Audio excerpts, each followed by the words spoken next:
giving us fake pictures of Earth. Did you know that, sir?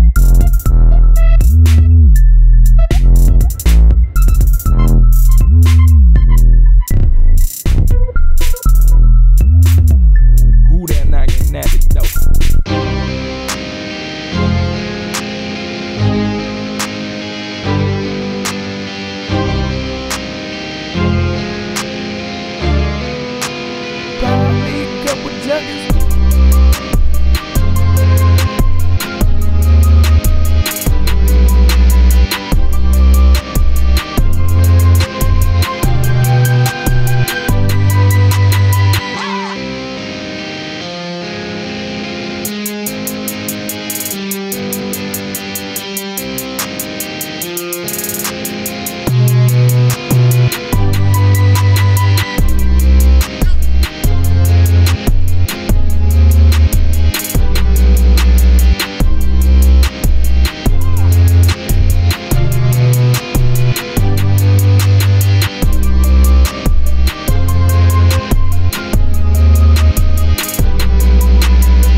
So do you think that the Americans landed on the moon in the 1960s?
paper thin, fake moon.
Hey everybody, how's it going? I'm your host, Hori, here on the Hori Sheet Show.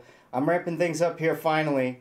So prepare to see some new stuff hitting the studio, such as, hold on, let me get my microphone, such as some advertisements display on the, the advertisements that my $5 Patreon supporters choose to display will display on my desk right here. It'll often be like their own business ads or whatever shout out they want to brand the studio desk with and various other things with. So that's going to be some cool stuff coming in. So how's everybody doing tonight? We got a big show. Got a really big show for you. A bunch of stuff from like the end of the year on until now. Some recent stuff. I'm going to talk about the events in this broadcast. All the events coming up, all the conferences, stuff like that. We'll be talking about that. Let's see. What else do I have here? The first ad on the desk actually will be the ad for Joelle and her lovely handmade soaps and shampoos business. So we'll do that right now. Look at these lovely soaps. I wish I could show you up close. I'm gonna get some pictures of it soon enough, and I'm gonna make a nice little ad. But these are fantastic. If you like. It's basically handmade soaps and shampoos. That's the kind of business she has, and her website is handmadewithlove.online. So if you like hemp-based products and CBD products, go ahead and check out what she has. This stuff doesn't contain any like cancer-causing agents and parabens and snips of baby parts in it, nothing like that. So you want to check out Joelle's line of fabulous products. And anyway, the space background is also in the process of getting an upgrade. Some of you saw some of the new goodies a couple nights ago. Yeah, that's happening. We'll see some new elements on today's show if we're really lucky, but no promises there.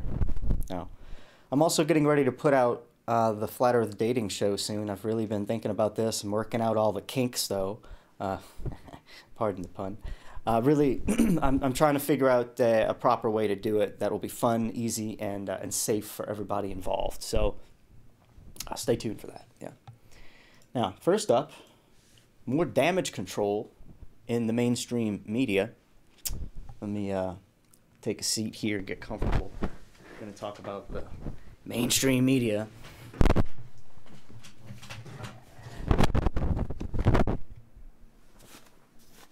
First, for that, you know what that sound means. Drink it if you got it. I'm going to say hi to the chat room first. JME Truth, how's it going? JME Truth is in here. There must be something going on. There's only 3 people in the chat right now.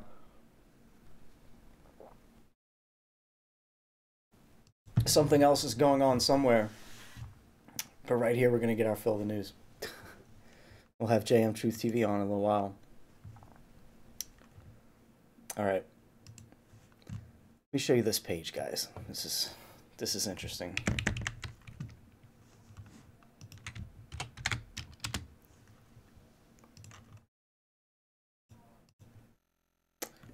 Comes by way of BBC.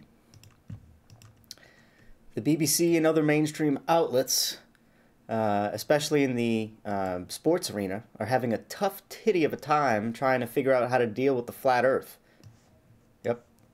In a recent article posted by the BBC, it goes on to say how athletes have, quote, pretty unconventional theories. And what they mean by that is talk about fake moon landings, flat Earth, ghosts, and UFOs.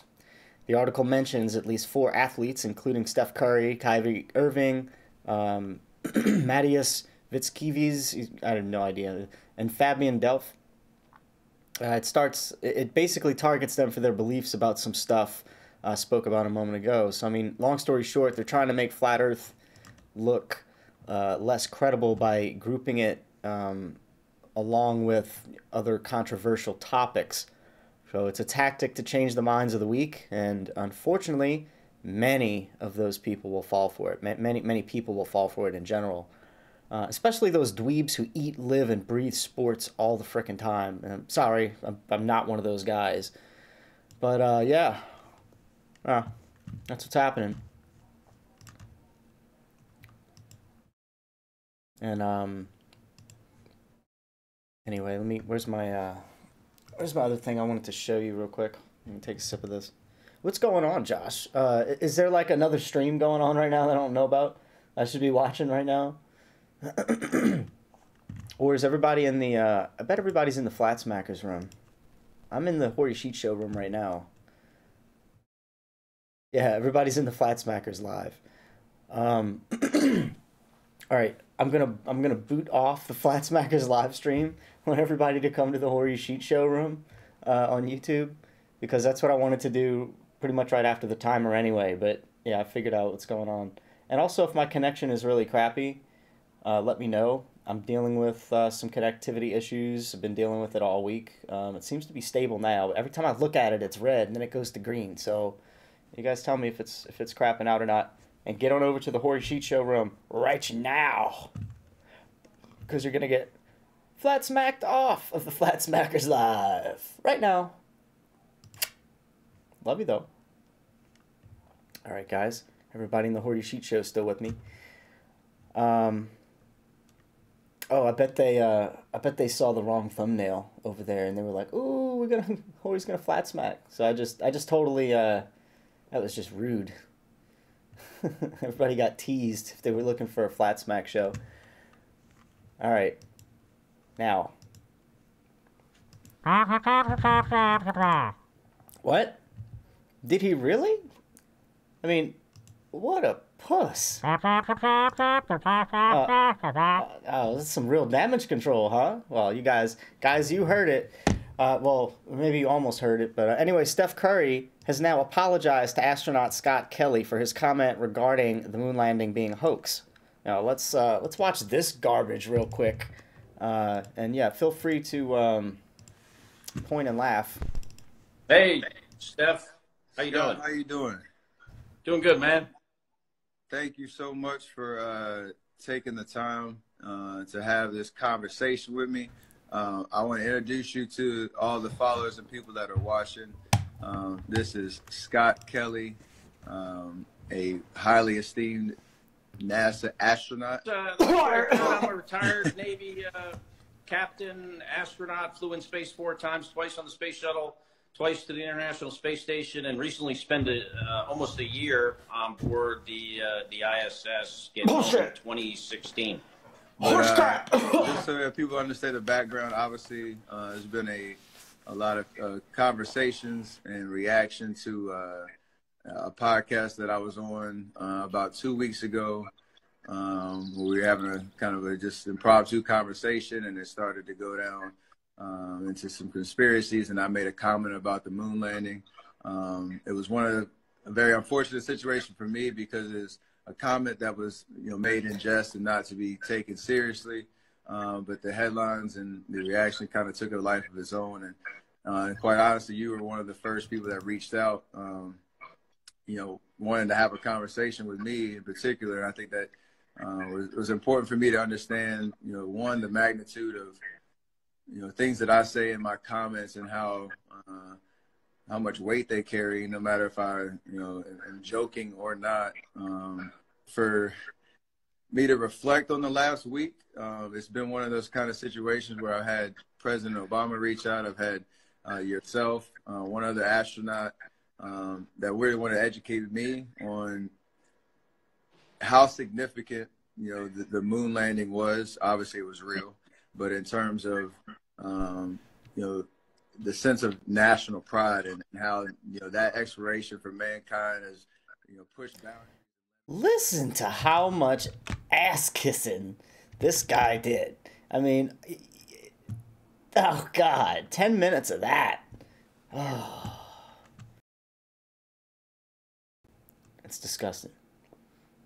Now, the main part of the show here I wanted to talk about, of course, is the conventions. So I want to start off with, let's see. Start off with the one that's basically happening in April. So there's a Flat Earth Expo and conference happening in April 27th and 28th of 2019 in Auckland, New Zealand, of all places. Ticket prices range from $99 to $150. One ticket for $99 gets you to see the seminar. Another $99 ticket is for dinner and a show. And there's a $120 ticket labeled Unity Conference. So the $250 ticket is basically a weekend pass to everything, it looks like. I'll go ahead and get it on the screen for everybody real quick. 1 second. Just do that. Do that on up here. So you can see this is one of the places you can go here. Well, yeah, this is the main website here. And anyway, looks like one ticket gets for $99 gets you to see the seminar. Another $99 ticket is for a dinner and a show. And then there's a $120 ticket labeled Unity Conference. The $250 ticket's a weekend pass to everything, it looks like. So their main website, I pulled up on the screen, that's fenzexpo.co.nz. So that's F-E-N-Z Expo or FENZEXPO.co.nz. It's right here on the browser at the top. The title and the site lists that they'll be discussing topics such as the Antarctic Circle. Let's see, the lands beyond the Antarctic Circle and the lands beyond. NASA scientism, religion exposed. The Matrix control, vaccinations, chemtrails, political globalism, and the NWO. Fake news and false education, astronomy untouched, weather modification, historical hoaxes, financial systems, what are UFOs and aliens, biblical cosmology, 9/11, and much more. So there's a whole lot that they're going to be discussing over there. So check out that.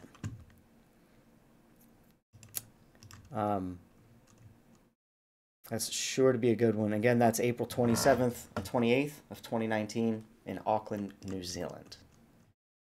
Now, another event that we are sure to love.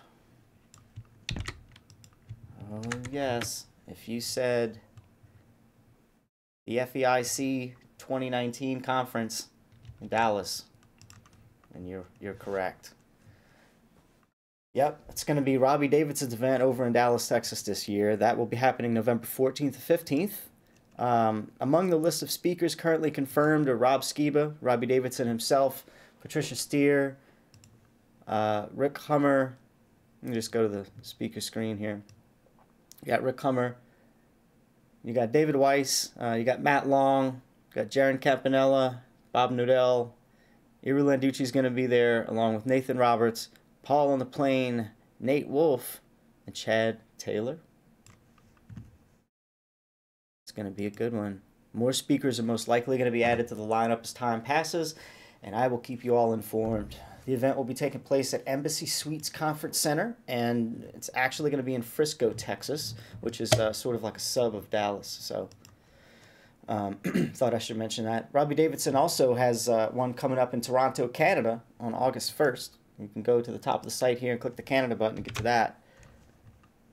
The speakers currently listed on that portion of the site include Rob Skiba, Emmanuel Lokonga. Let me see. Where is it? The speakers. There you go. Rob Skiba, Robbie Davidson, Patricia Steer. Wait. No, that's the first one. There we go. Yeah. Rob Skiba, Emmanuel Lokonga, Robbie Davidson, Matt Long, and Nathan Roberts is they're currently listed on the Canada event there. So let's see what else I want to say. Oh yeah, the early bird pricing on the tickets ends in March for these events, so be sure to act soon.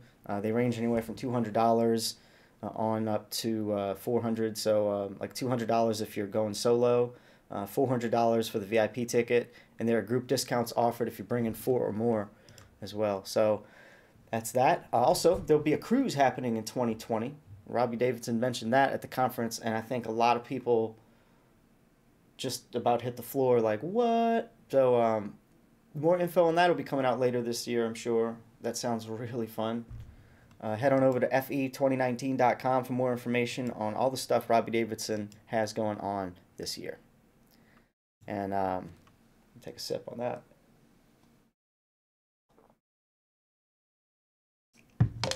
The next event we've got to talk about here is the Amsterdam event hosted by Didi Van and Gary John. They've been filling me in on things. And just a second here, I'll get the... I will get that website pulled up here.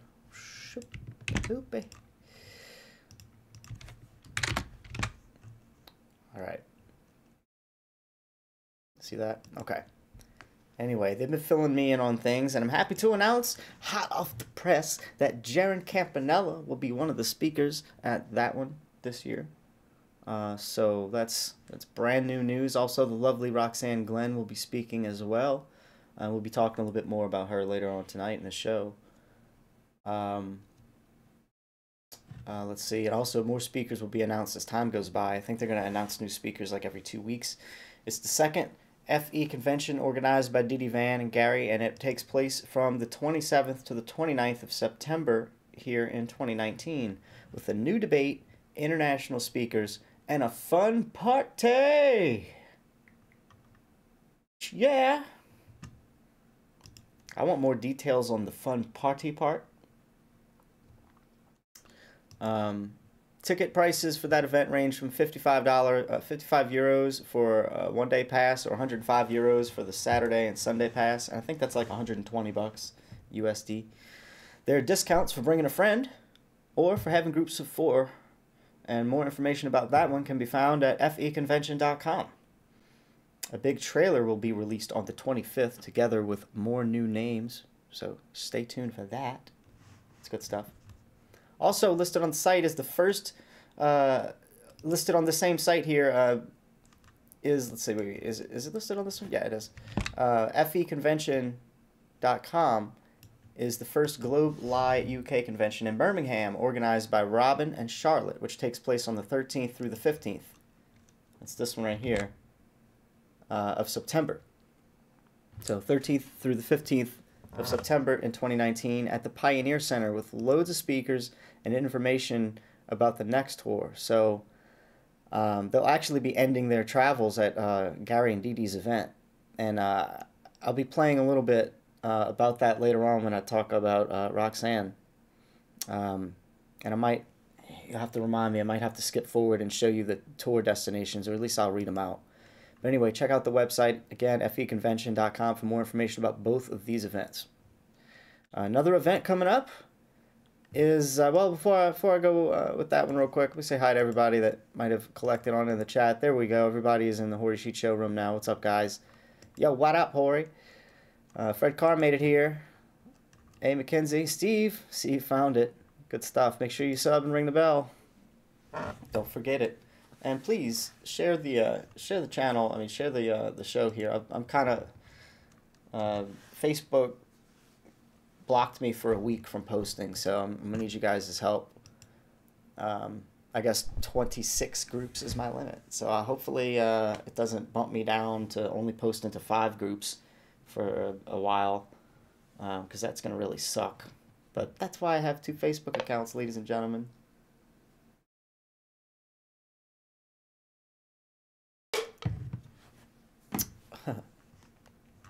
All right. Let's see. Another event coming up is the Question Everything event. All right, let me pull up that one. QE2019.com. That one is the conference happening in Southern California, February 22nd and 23rd of 2019. It's going to be happening at the Embassy Suites in Brea, California. If I said that right, it's going to be answering some of today's hottest and most controversial questions on 9/11. Was it an inside job? Vaccinations, are they safe? CBD, how can it help me? NASA, can we really trust anything they say? And no Question Everything conference would be complete without the fastest growing topic on the internet today, and that is, what is the shape of the Earth? Now, check this one out. The list of speakers at that event, quite extensive. Yeah, see? Look at them all. See? All right, hope you got it. No, I'm gonna read them out. The list of speakers currently attending this event include Robbie Davidson, Matt Long, Mark Sargent, Pastor Dean Odell, Nathan Roberts, Christina Hildebrand, Al Morenton, Emily Pittsford, Chad Taylor, Jared Crestman, Daniel Noel, Paul on the Plane, and Jeremiah Dirt. There's a lot of speakers in that one.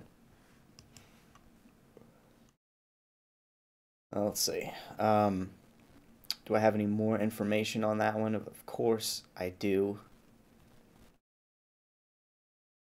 But yeah, I'm trying to find it. Yeah, the general admission ticket for that event. The general admission tickets for that event are $149, and children 13 to 17 can attend for $75. The VIP lunch for that event is a $108 ticket. So again, more information is on over there on QE2019.com. So head over there, check it out. And that's pretty much all of the events that I know of. There's another one happening in North Carolina, and Mark Sargent, I believe, is going to be going to that one. I think it's in the spring, and I didn't get enough information on that just yet, so I don't know anything about it. What else? I think there's still one more. Somebody said, no. I think that might be it. I just have to find out information about that one. Now, next up. You ready for this? NASA's designing something called the IXS Enterprise. It was designed as a proof of concept vehicle that is said to hopefully achieve a warp speed with, listen to this, I don't know what the hell they said it was going to achieve it with. That's just, there's a cliffhanger there. They said that they're actually trying to build a warp speed vehicle. Now, listen to this space junk.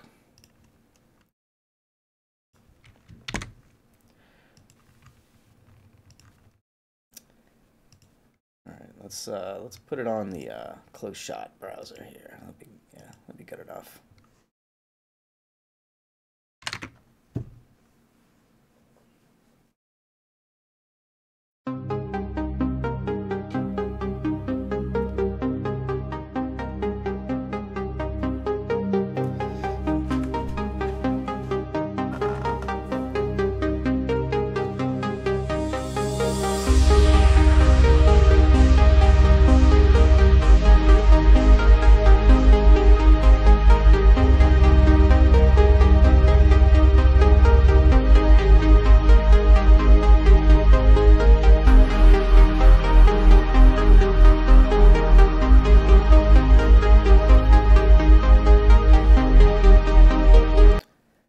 drive is based on Einstein's field equations in general relativity.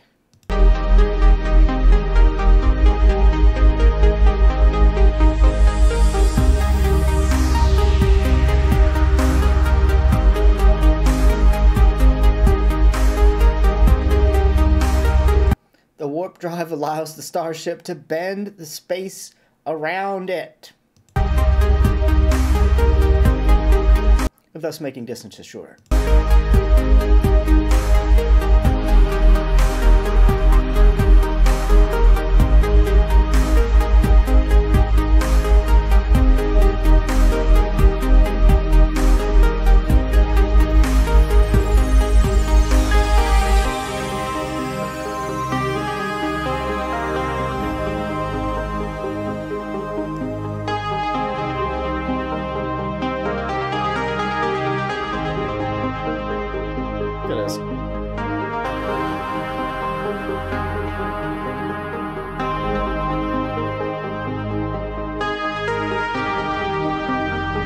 Our new space vessel, ladies and gentlemen, looks like a big fucking Segway.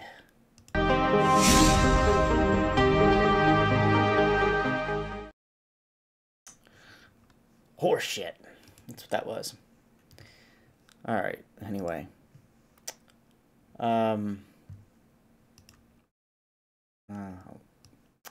Okay, now, the next thing here. Logan Paul. Logan Paul. You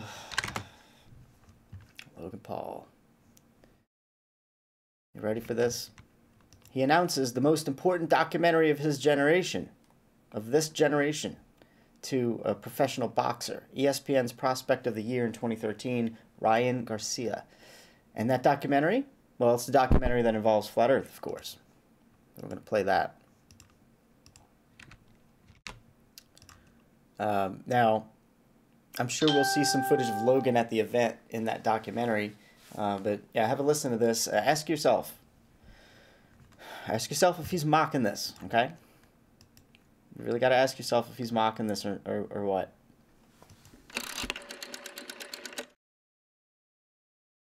All right. Ryan, you are in for a surprise. We have shot what could be the most important documentary piece of content of this generation ever about the flat Earth.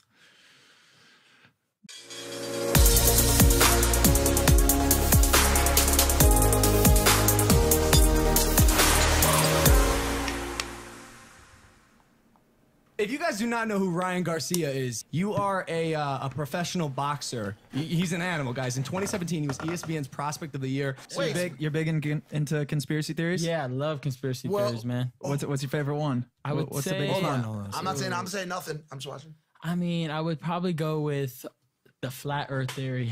Yeah, that one's my favorite one. I never heard of it. You never heard of it? No, but really? Yeah, or the moon landing. I don't think What it about the happened. first one though? More a little. Yeah, what do you think? Elaborate. What do you think the shape of Okay. the Earth is? Getting Ryan Garcia. All right, let's go with this. I think it's flat, but it has a dome over it. Shut the front door. I feel like it's Ladies a and gentlemen, dome. thanks for watching Impulsive. We will see you next week. FBI just wait, hold up. Hold up. You think the Earth is flat? All right, no more speaking about this. Are you a flat earther? Hold that thought. Mom is saying no. My mom, I debated this with her for over 2 hours straight, and I made her do research. Okay, so here's why we're all like little pre-K giddy kids over this. Ryan, you are in for a surprise. We have shot what could be the most important documentary Piece of content of this generation ever about the flat Earth. You have, I don't want to say too much, but trust, it is the greatest thing that I've ever created. Like get a theater and bring 1,000 people in to see it. Like type shit, bro. It's coming. Am I gonna get to see her? Yeah, of course. 100%. Okay. I was like, 100%. don't hype me up, and I'm gonna get to see it. Bro. It's coming. It's coming this month. Be ready, audience, and give it that thumbs up. But You're gonna love it, dude. Do you want to talk about any of the others? The moon landing, you said? I mean, what I don't else? think it's real. Obviously, I don't think it happened. Clearly CGI. Clearly, I mean, come on. There's so much evidence, and they don't have the technology to go back up. You had it back then, but you don't have it now. See, here's What's the thing, going like, on? Man? What's up with it? I almost don't that's want to kinda- argue with him because I don't want to get rocked, bro. Or what do you want to say about Like it then? rocked, bro. I don't know. Oh, look at me in the eye when you're talking to me. Oh shit! No, you're absolutely right, man. There's a lot of interesting stuff about the moon. Definitely. We could dive in. Why are you looking at me like that? Do you think the moon? There's a lot of interesting things about the moon that you don't know about. I want to spook you a little Yeah, he bit. thinks you're up to some shit. Yeah, bro. What do you know that? I No, don't just know. the You videos put where the they're moon like rocks in laying your- down and then they like pop up. You know what I'm talking about? Nah. You seen those? Nah. Wait, well, what do you got on the CGI? Go ahead. interesting. I just right. There's no wind up there, and the flag was moving. So how is that possible? So How is this possible?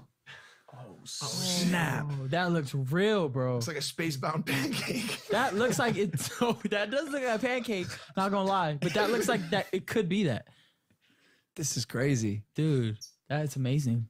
Makes me want to cry. Do you know we went to the? Do you know we went to the Flat Earth conference? No way. Dog, You would do that. Dog, though. when I tell you we made the most important documentary of our generation, that doesn't mean I'm just like I ain't just saying that. Like dude, it's happening, bro. this month. End of the month, bro. End of the month? 3 full days with flat earthers, bro. Oh my god. It was great. So you're interested in this as well? Absolutely. Fascinating. I travel a lot and I fly a lot and I can see the curvature when I fly. Okay, so 35,000 feet, you can see it, right? That's what you're saying? Generally speaking, I can see a slight curve to it, yeah. Okay, so Neil deGrasse Tyson says that you can't see it at that altitude, so I really... This really doesn't matter. We have satellites. That stuff is flat.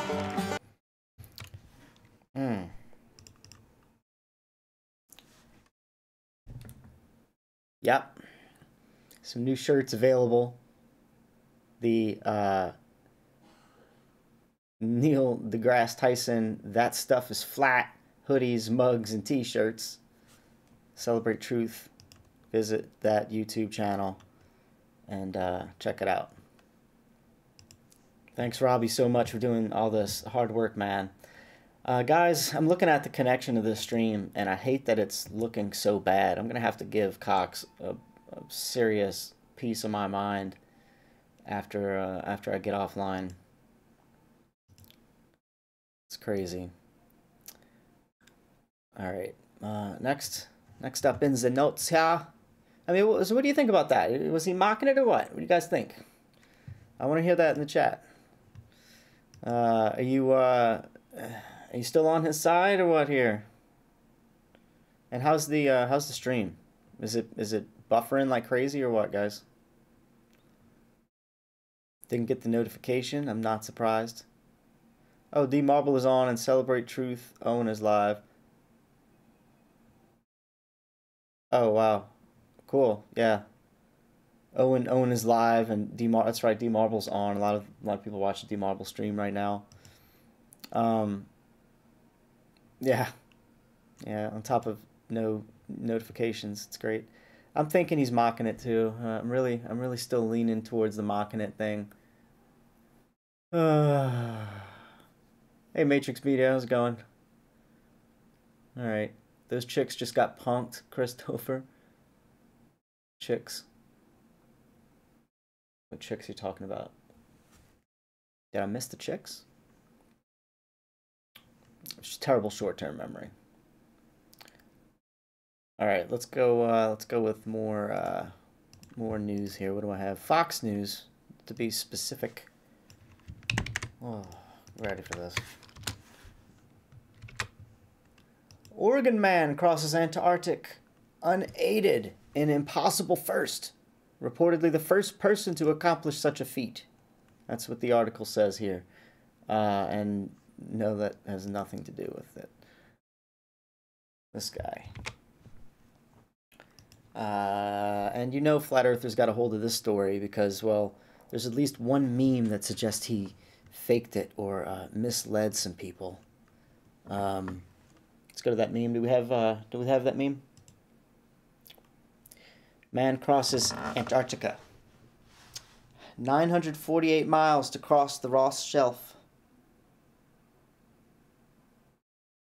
This man just crossed Antarctica alone and in record time. Take a good look at that path.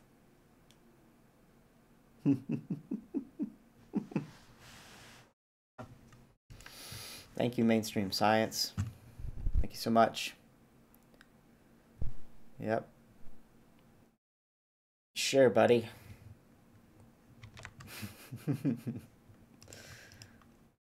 And one thing I want to talk about as well, David's Clock app is now available on Android phones.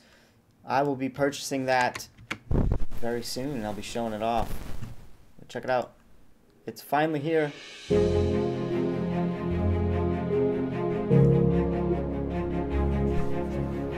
What if there was a better way to tell time? A way that actually showed you where you are.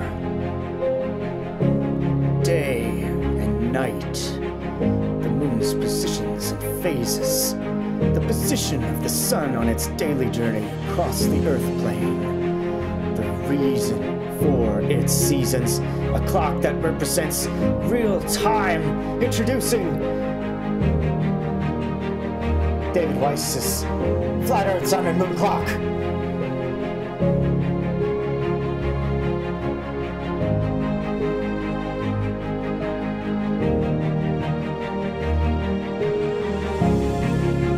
That is crack open a beer worthy. Oh.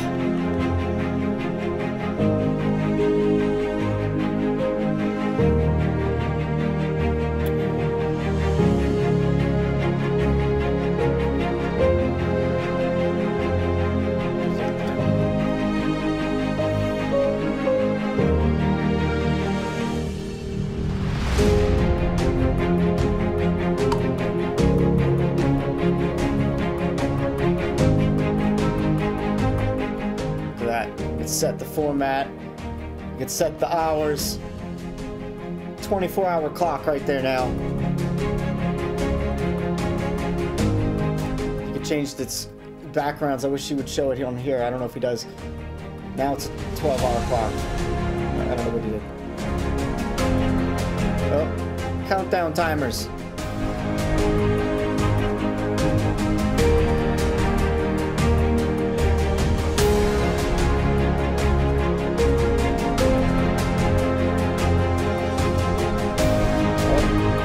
That's beautiful. Featured video of the day. That's changing. That changes a lot. There we go. Here's the background. Look, local weather.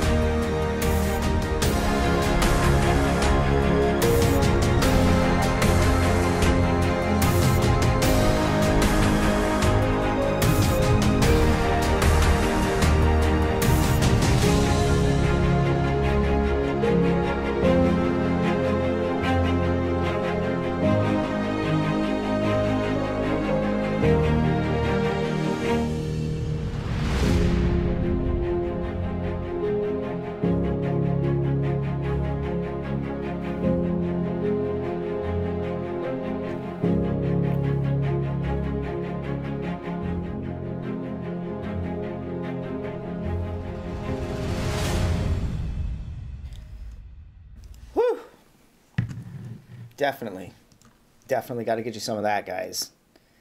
Get you some of that. The Sun and Moon Clock available on Android and Apple iTunes Store, Apple Phone Store, whatever Apple does. Greedy bastards. Yes, ma'am. Now, let's talk about some new channels, huh?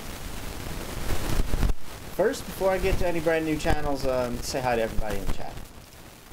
What we got going on? Anybody want to say anything about that? Anything about any of the broadcasts so far? Make sure you highlight me. I'm also going to check the Facebook. I know I'm broadcasting over there on Facebook as well. And I haven't said hi to anybody over there on Facebook. First, before I get to any brand new channels, say hi to everybody. Why does my microphone sound like crap? I have to fix this problem. You guys have to tell me when it sounds like crap. Because that sounds awful. Looks well. Let me try something.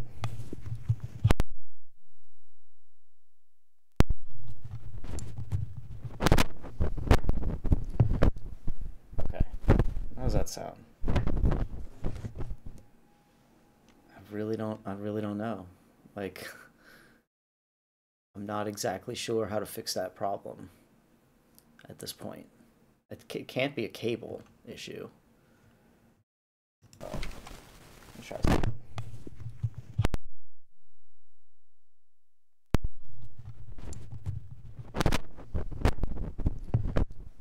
Okay, how does that sound? I really don't know. Like, I'm not exactly sure. Okay, well, that fixed it. But that must mean it's a wire issue now at this point. So, noted. I guess I'll get a new wire. What a pain in my ass. you guys got to let me know when it's screwed up though. I don't know how long that's been going on. How long has that been going on? All right, let's get back to it. Let's talk about some new channels. First of all, this one, before I get to any brand new channels, this one's been around for a while, but he's got something new cooking on it, and that's Zulu1 on YouTube. Zulu1 on YouTube's hosting something called The Night School, and it's on, I think it's on Thursday nights pretty consistently. They discuss a myriad of topics, as you'll see, and you'll see some familiar faces like the lovely Karen B making an appearance there. I believe it's Mark, Brian, and Shauna that host it. And then they have guests like Effie Mishka, that's Michelle, and Karen B on there from time to time, among other people. It's a fun hangout with good people. What more could you want? Check out the Zulu1 channel on YouTube.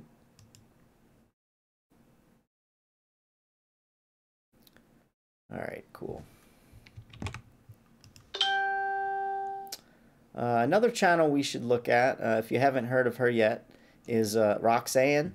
And Roxanne's channel called Roxanne the Globalist Denier.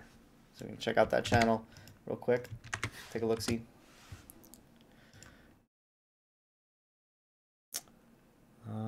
Yes. Woo! Holy shit. Ugh.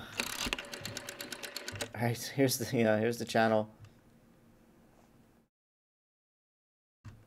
Oh, let me fix something real quick that I just saw happening. That autofocus makes me wiggle. I don't want to wiggle. Alright. Look at all the stuff she's been doing here. I'm going to talk about Roxanne real quick.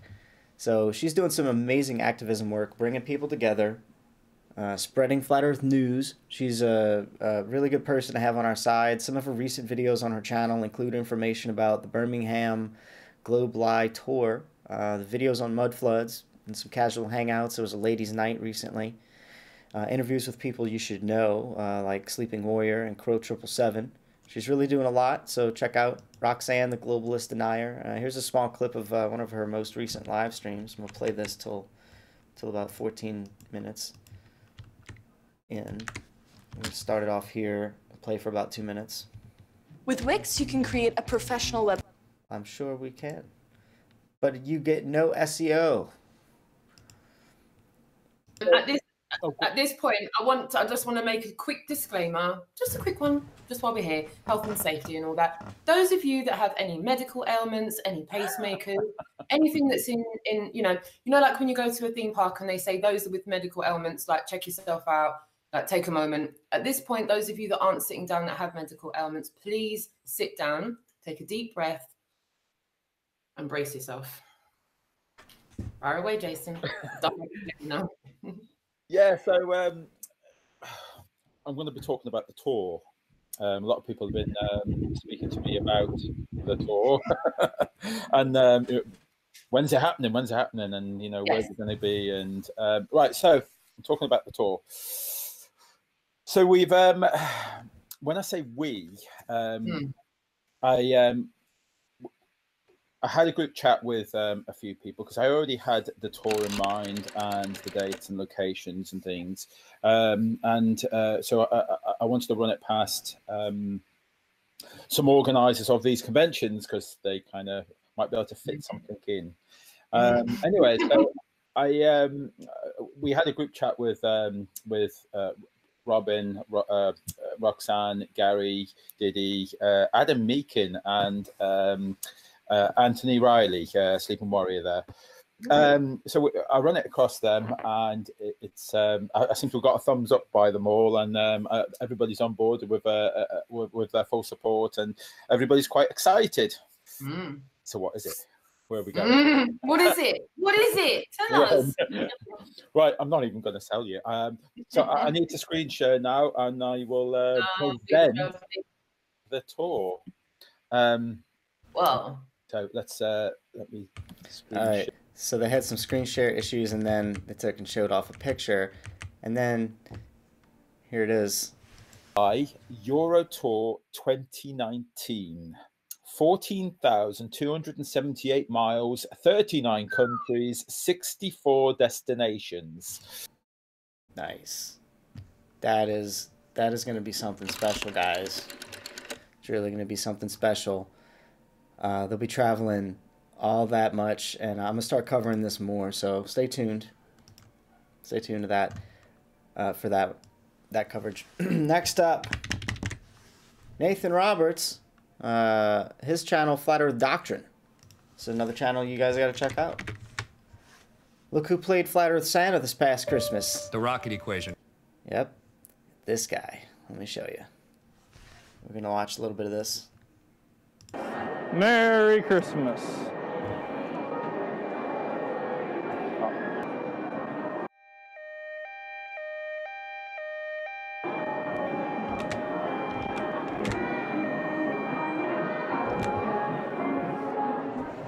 The earth is as round and as flat as the cookies I eat. Merry Christmas, happy flat earth, Merry Christmas.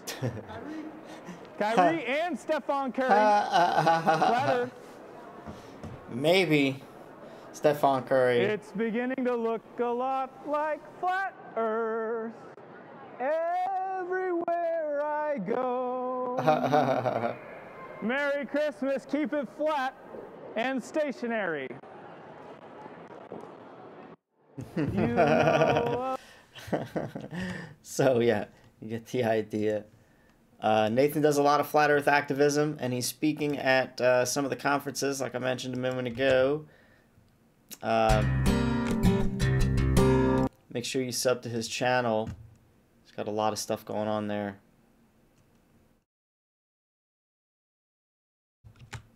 So now, this is somebody that's quickly becoming quite the crowd favorite. And he's definitely making quite a stink here in the flat earth community for sure, and that's Owen Benjamin. And if you don't know who that is, well, I didn't until recently. So don't feel so bad. He's actually live right now, which is probably why I don't have about 20 people more in my room. Anyway, he's a comedian and a musician. The guy's pretty funny. He seems to be doing live streams lately, aka right now, and having trouble coming to terms. He's having trouble coming to terms with all the lies from NASA and all the space agencies bullcrap. This led him into looking into the flat Earth, and eventually he'll be debating Eric DeBay, of all people. And let me tell you, the guy is panicking. He is shit-pantsing quite hard. Go check out his Flat Earth Awakening. And go watch his Flat Earth Awakening unfold at his channel right there, Owen Benjamin on YouTube. I got a sheet of paper of all the things that I'm gonna take one of his videos and take like snippets of it. It's good stuff. He's hilarious. He really is. All right. So anyway, in just a moment, we're going to have a special guest hop on. Let me make sure I have enough beer for this. I think the beer is good. get my mind right with special vape. And what I'm gonna do is pipe them in through the interview TV. So let me yeah, I'll probably do something like this, and it will take me a moment to pipe him through. So let's go ahead and I'll give him a ring-a-ding-ding, and I'll work on getting him piped through here in just a minute while I'm talking to him, because I don't think I have it set up right off the bat. It's not a big deal. It won't take me but a moment. So here we go. JME Truth TV, and I'll work on getting him piped through here in just. There we go. If you want to turn down the audio, that would be fantastic, so I don't hear my echo. Echo. All right, how's it going? It's going great. How you doing, Hori? Oh, awesome, man. Just let me get you piped through. It's gonna take me a little minute here. Time, brother. And I wanna give you. That whole flat Earth clock thing, man. I just. What you think about that flat Earth clock, huh? I'm getting me one for my Apple phone. Excuse me, Scotty. Hello, Scotty. Oh. For all you Star Trek fans out there. Sorry, you talk while I do this, because my brain certainly can't do two things at once while I just set up the Skype window. I actually wanted to start by saying I apologize to my fan base for being gone for so long. Hori and I have been in touch for over a year. I was on for like 2 years, and then my family, my wife and I had a daughter. We moved to Washington State, and I had crappy internet, and so I decided, okay, I'm not doing the live chat thing anymore. I'm just going to study and research and do all this stuff, and when I come back, I want to redesign myself and what I'm doing. Hori knows for a long time I've been saying, hey, we need to stop debating flat Earth. Flat Earth is not a debate, folks. Flat Earth is a science topic, and you don't debate science. And I'm going to do a host of different shows. For those of you who don't know, I run jmtruth.com. But right before I came back, I designed and built this whole really cool website. I'm really excited about it. And then I decided I needed to redesign and reformat myself, actually. I'm decided I'm coming at this from pure science and philosophical standpoints. Now, I do have other topics I'll talk about, like philosophical theology, which is a scriptural thing. Over the last 5 years, I've learned some Hebrew, and I'll talk about that separately because I don't want to mix the two too much, although there's a lot of ancient texts, as many of you know, that seem to indicate what most of us believe, and that's the Earth is flat and stationary, motionless. And just because if you're doing this, you're not stationary, motionless. So anyway, got a lot of really cool other things. I want to give a quick shout out to Nathan Thompson, dude. My flat Earth flyer.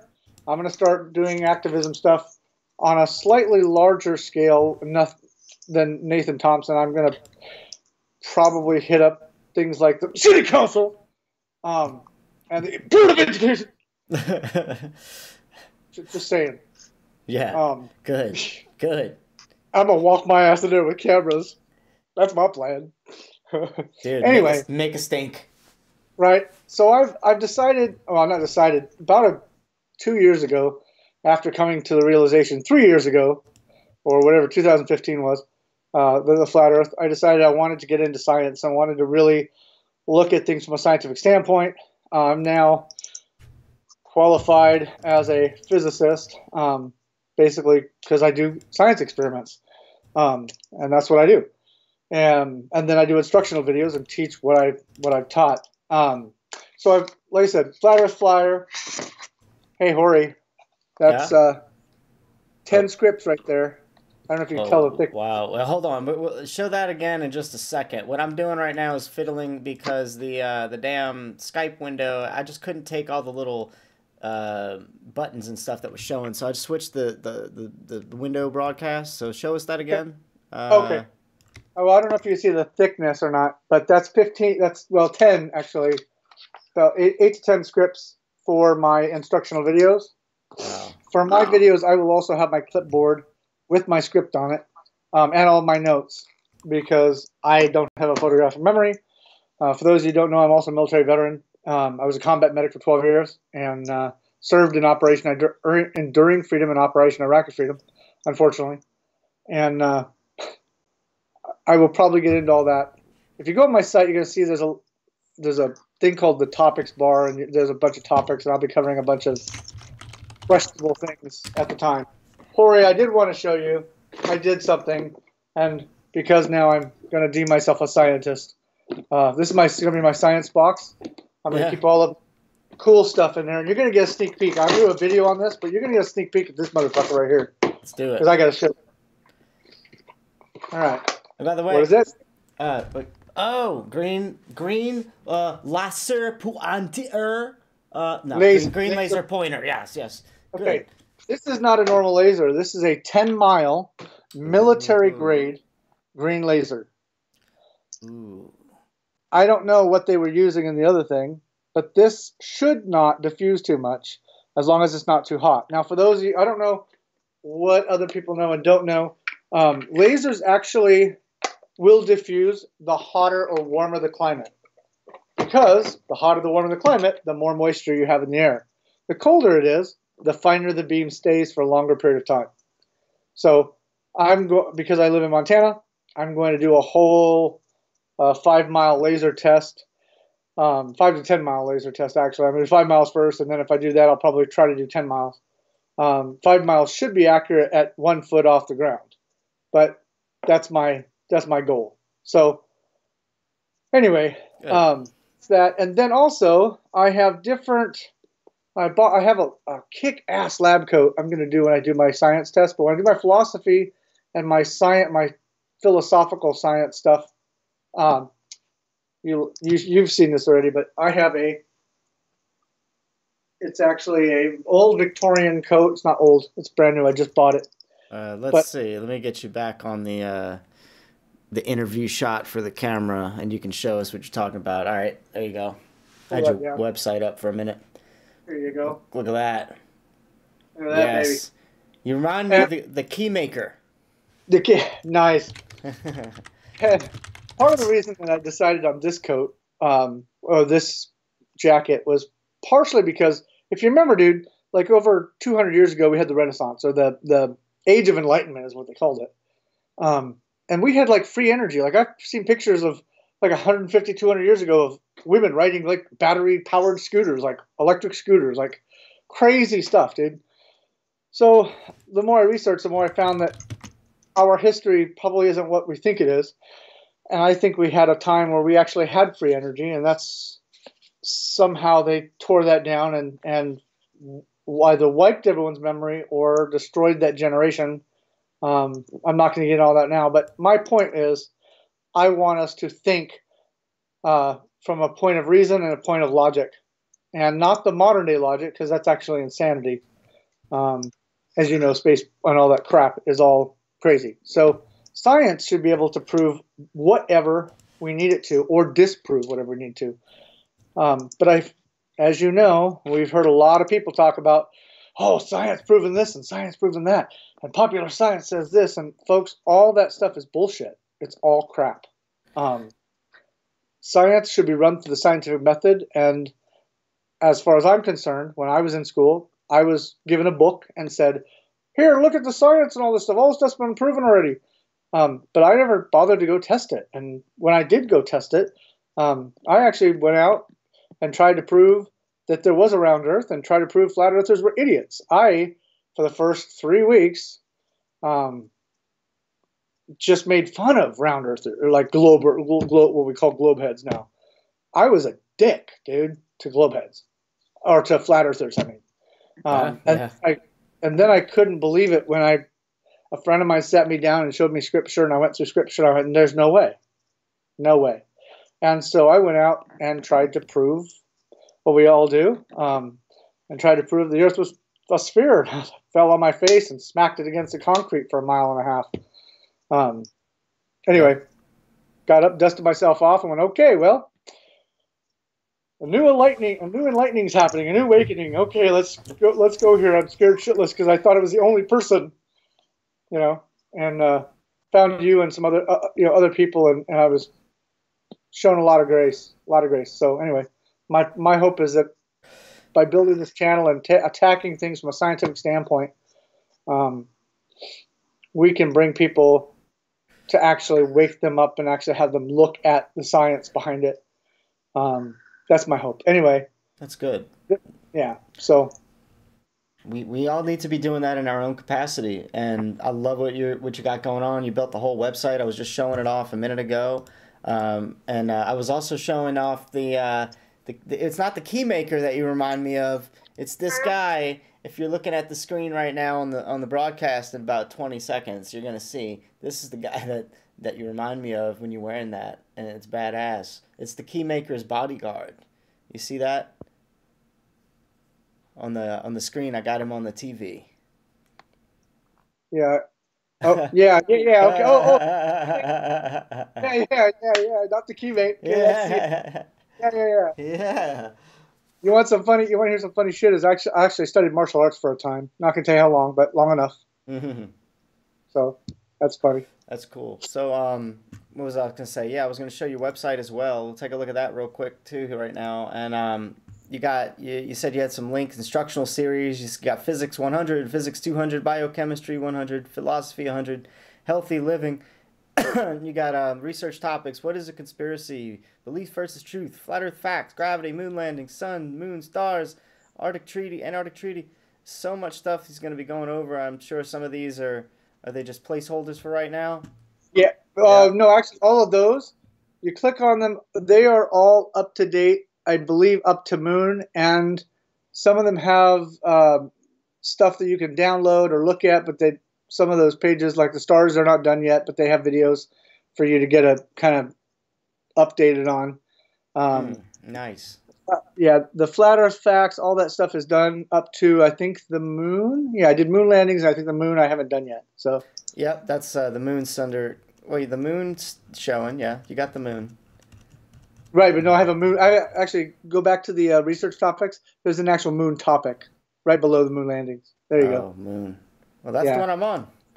Oh, no, that's okay. That is done. You're right. Yeah. It's been a while. I've been hard at work.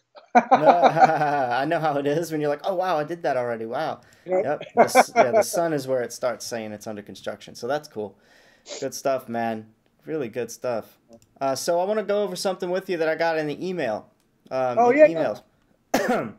Now, this is from, if you have been watching me on Flat Smackers Live, ladies and gentlemen, this email was from Rosie, and she was that really pretty Israeli girl. I think she was from Israel, and she was not having any flat smacking that night. She sounded way too intelligent to be listening to Flat Earth. So we're gonna read some of her emails, and she's been emailing me for the past.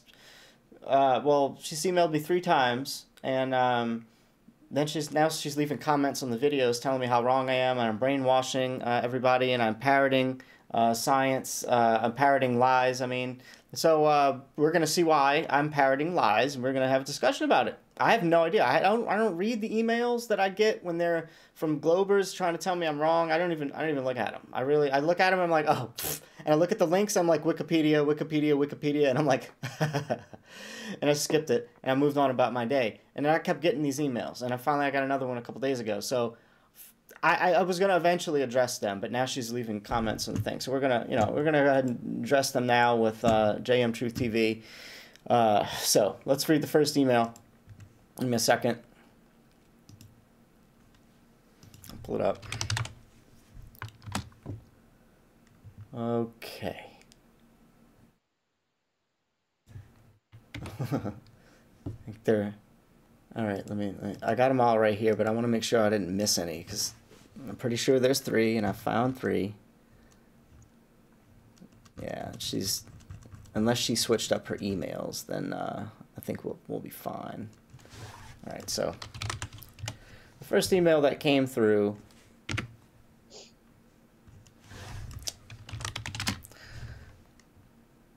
says it's titled Flat Earth. I know what she was a vaccine expert or something. She went to like school for vaccines, so she really hated me when I said vaccines are terrible. No. Yeah, she hated that. Oh, yeah. So let me read the email. It says, "Hi, Hori. I feel sorry for you because wait, hold on. I gotta have audience participation in this. Audience, are you with me? Yeah. All right. Woo! So anyway, she says, I feel sorry for you, Hori, because I feel you are intelligent, but you fell for confirmation bias for conspiracies because it's super romantic and cool to feel like you woke up from the government's lies. The truth is anyone who is an expert in their academic field will study for themselves either by reading many papers or conducting those paper researches by themselves, like I did with vaccines. Well, that's great and all. I mean, if I'm into anything, whether I went to school and paid $1 bajillion to learn the shit, or if I'm just fucking interested in it, I'm gonna do the same shit. All right? And let me bust in and make the first comment here about vaccine. Well, Your body. We didn't even we didn't even get into vaccines yet. That's the next email. This is about flat Earth. Okay. All right. So can you hold it for the vaccines? Got it. All right. So all right. So she says, and as I said, I'm no expert on astronomy, but I have asked an astrophysics PhD friend to help. His cousin is an astronaut and has circled the Earth many times. I know. Hold on, guys. We together dug up some info on the blatant lies you were fed and then showed everyone on your show like a parrot. Oh, man. She says, at least actually do what you preach and do your research. It's embarrassing. Go study in the academy. A little bit of astrophysics and you'll be so ashamed that you even claimed this. Same goes for immunology course for vaccines. Oh, right. So let's have it. What do you have to say about vaccines? I'll let you make your comment right there on that. Before I make vaccines, let me touch on the flat Earth thing because she whacked. All right. And there's still more to that email, but yeah, go ahead. What you got to say, and I'll keep going with the email after. First of all, folks, and I'm going to cover this in my videos. Science is the observation of the natural world, or the study of the natural world through observation and experiment. There's no such thing as astrophysics. It's physics, folks. I'm a physicist. It's physics. Neil deGrasse Tyson claims to be an astrophysics. There is no difference in the physics. If even space existed, physics is physics. Things would operate the same way in a vacuum as they do. It doesn't matter. It's still physics. Such astrophysics. You have to have a time machine in order to test anything in that arena. Okay? There's no such thing as astrophysics. It's a term they conjured up to make you go, oh, astrophysics. He's a really smart, dumb guy. Yeah, pretty much. Anyway. Okay. Oh, by the way, folks, when I come out, if you've gone to my website, I have a scholar's background. Not that I even like talking about it, and I had to put it on my website because of the debate and discussion over this, but I have a Master's of Science degree, so I've done my research to this young lady. A master's? I thought you had a bachelor's. I got to go back and edit my YouTube comment. Yeah, I have a Master's of Science. Master's of Science, not a Bachelor's of Science. It's a graduate's degree, one below doctorate. Okay. Cool. And I'm sure that took a dick ton of time.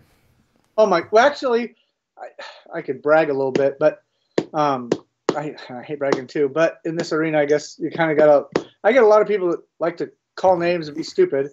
I did my master's degree in 1 year. I got a 3.75 GPA.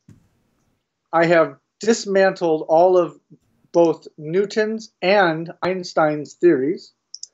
So I guess they weren't really all that much of a genius to begin with, or you wouldn't be able to rip apart their theories. Yeah, I don't know if that says anything about me, but maybe. We'll leave it at that. Good. Let them have it, bro. Like, we need people like you to be on our side and say you got all these damn credentials and shit, because, hey, if she's going to tell me I need to go to the frickin' academy or I don't know my shit, well, then we'll just bring people that have gone to the academies for different things, and you'll be on my side just the same. Now, you got more weight because you got the paper? Well, fine then. Okay, fine. Cool. Right. I'll sit down and have a discussion with her, put her in her place. There you go. So let's read the rest of the email, shall we? Number 1, she says, number 1, the 12-inch, 12, she must have meant 12 degree tilted gray box or the duplicate Photoshop tool clouds you showed actually ever showed on official NASA site. Oh, she's trying to tell me, that the photos that I was showing in my broadcast were not ever official NASA photos. First of all, let me tell you what she's talking about, so everybody and we're all clear. She's talking about this frickin' picture that Rob Simmons photoshopped the shit out of. She somehow says that this isn't an official NASA photo. I don't say it's like an official. I explain this photo in everything. I say that this was presented to us as Earth from space because it was, because that's what I've got a downloaded copy of that where I downloaded it from the NASA website, not with the squares on it, but the original, the official photo. It's exactly the same. When that shit hit the fan, everybody smelled it and thought that this is a real photo from space, and that's how I say it. Now I do say that it's photoshopped because it has to be. I give the guy's name, and I tell people why it's photoshopped. I go through the whole spiel of how the damn thing was made from a high-altitude plane and a special camera that took strips of images of Earth and shoved it together to make a stupid ball shape. I have to say that because that's what happened. But I put it in. I say all that and show all that to follow up with. Well, why? That's what they tell us that they did. Well, I mean, I'm sure they did that, but why? Why don't we have a real unmolested picture from Earth of Earth from space? Why do we have to do that shit? Well, Jorge, that picture has not been taken in strips of. That's not how it would appear. I watched a pretty lengthy video that said how it was done, but if you have other information, I'll hear it out. Well, that image is actually computer graphic. It's not from strips. I would totally believe you because it completely looks completely computer generated. It really does. It's a complete. By the way, for those that don't know, I have a Bachelor of Arts degree in film production, which also includes graphic design, special effects, and a host of other graphic topics. So I have the background. I did a whole hour and 45-minute documentary where I went actually in live time on NASA's website, downloaded hundreds of pictures in real time and tear them apart for the audience, along with the video, and explain how video mechanics works, and that you cannot have two shadows on the moon if you only have one light source. It's not possible. So clearly something was manipulated. It was clearly a studio, and I go through why. So anyway, just so that you all know. Yeah. Good stuff, bro. So all right. Let's keep going with these. You're getting a round of applause here. Oh, man. All right, guys. I'm loving that. All right. So, all right. So, yeah, let's keep on going. We got number 2, about the green ring around the flat-like moon. All right. Let me show you what she's talking about. Let me show you what, let me show you what she's talking about. I said it right. This one right here, she's saying, let's see what she says about this green ring around the moon, okay? Get ready. She's got a link from thewashingtonpost.com. We'll visit that here in just a moment. She says, the green, and she must have quoted in a piece of the article, the green and red bands on the right side and less visible ones on the left formed because the camera takes images with red, green, and blue filters separately and combines them to make living color. Because the wavelengths are snapped with a 30-second time delay among them, Overlaying the resulting shots leaves a bit of rainbow trail around the moon's edge. Can you tell us more about this space junk? Yeah, that's actually garbage. That's an effect caused by a computer-generated image when two images are placed over each other. In order to be able to see the Earth behind the moon, they had to in a computer there's a light source that's shining on the back of that other computer-generated image. That is what we call shadowing or light. Computer-generated light refraction. It operates kind of the same way as you would, in a movie where you have the main light source, like say on your face, and then behind them they have this other light, and the top of their head's all lit up. That's to highlight the top of the head. Correct, the hair light. Same idea. So you're saying that lighting was created because of some sort of 3D modeling software, and this was some sort of lighting that was just artificial lighting. Yeah, it's artificial lighting and bad compositing. That's what it looked like. Yeah, bad compositing, very minimum. And then, bad compositing. And would this be? Hold on. Would this right here be like the sunspot right here? We're looking at a sunspot right there. That's got to be. Yeah. Yeah. Zoom in on that. Right there. Yeah. Well, yes, it's a sunspot, but it's a computer-generated sunspot. Exactly. So it's not actually. It's not a real sunspot. Well, that proves that this is bullshit. Yeah. What did they do? Forget to light the backside of the damn moon, or what? Yeah, here's the other problem. Where is that in relationship to the moon? Because if you notice, on the far right side of the Earth, it's darker. So what they're doing is the sun is to the left somewhere, which means that the sunspot's not even right. Oh, you're right. Good eyeball. Yeah, the right side of the whole thing is like grayed out a little less bright. It looks a little bit more bright. And the sunspot's over here. 10 years, dude. All right, let's go on to number 3 in the email. Hey, man, look, people can think we're freaking stupid all they want, but I mean, before number 3, go ahead and talk us through something. I'm going to go get a beer real quick, bro. Okay, so let's talk about, I had a little story.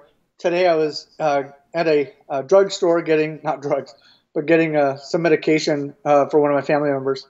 And I was wearing my Flat Earth shirt. On the back it says Flat Earth, says the Proverbs. It is easy, what is it? Those who judge something before hearing it out is a fool. And on the front it says, it's the Mark Twain thing. But I turned my back to a gentleman that was sitting on the back wall, and he saw my Flat Earth the Earth is flat on the back of my shirt. And he goes, ha, that's kind of funny. I said, I saw your Flat Earth shirt. That's funny. He goes, but it might as well be flat. And I said, no, sir, I don't think you understand. It is flat. He goes, well, what do you mean? I said, it's flat. The Earth is flat. I said, hi, my name is Joshua Michael. I'm a physicist and research scientist. And I've done numerous experiments, and there's actually no proof that we're moving whatsoever. And he and I went back and forth, and he was very open. I just so happened to have one of my flyers on me, and so of course I handed him one of my flyers. I said, here, look at this. When you get some time, there's a bunch of stuff in there you're going to want to look at. But he already did not believe that they landed on the moon, so he already was starting to wake up, but he was still thinking the Earth is round, and that the light somehow in the darker red side of the infrared was able to bend around the curve. And I said, sir, light doesn't bend, other than the fact that they say it's a wave. But for all intents and purposes, there's no proof light bends without hitting a surface first. So, and then he also knew about light diffusion. So he understands that light doesn't travel forever. I gave him my gas pressure, really quick. I said, listen, sir, I said, there's no way you can have a negative space and a positive space next to each other, because the negative space would cancel out the positive space. But do you know what gas pressure is? He's like, yeah. So, I have a question for you. How do you have a gas pressure, also known as atmospheric pressure, without a container to begin with? And he stopped and he thought for a minute. And I said, sir, you cannot, it is against the laws of physics to have a vacuum and a positive space in the same space. If I make a vacuum and I open that vacuum, what happens? Air rushes in, okay? If I suck all the air out, you must have a barrier between those two things. You can't fill up your car tire without the tire itself being in place. That's basic physics. Anyway, I left him with the flyer and left him with some stuff and shook his hand, and we had a great little chat. Hopefully he'll go home and read the flyer, and but he already was understood that 9/11 was a hoax and all kinds of stuff. He actually knew a lot of stuff about older history and stuff. So he's just now starting to wake up to the possibility that Earth is not what they've said it was. So anyway. Nice. That's a really good point. You cannot run from. You can't unhear that. You can't unknow that. When you talk about gas pressure and having atmospheric pressure in any sense of the term, where's the barrier? Where's your barrier there? And what is it? The firmament? Oh, I don't know. It's a good thing to point out, man, to people who are smart enough to debate that sort of thing with you, that sort of physics, with you. So let's go. Let's take another one here. Number 3 on the email. Thanks for holding the fort. By the way, Caroline was going to bed, so I went and gave her a hug and said, "Hey, what do you think about this?" She goes, "Hey, this is really." She liked the hell out of you, man. She's listening to us right now, and Hey, she's Caroline. yeah, and she was really like, "Wow, I like this guy. Wish I didn't have to go to bed." So we're killing it right now. We got Caroline's approval. Right on. But right now we're going to talk about space bubbles.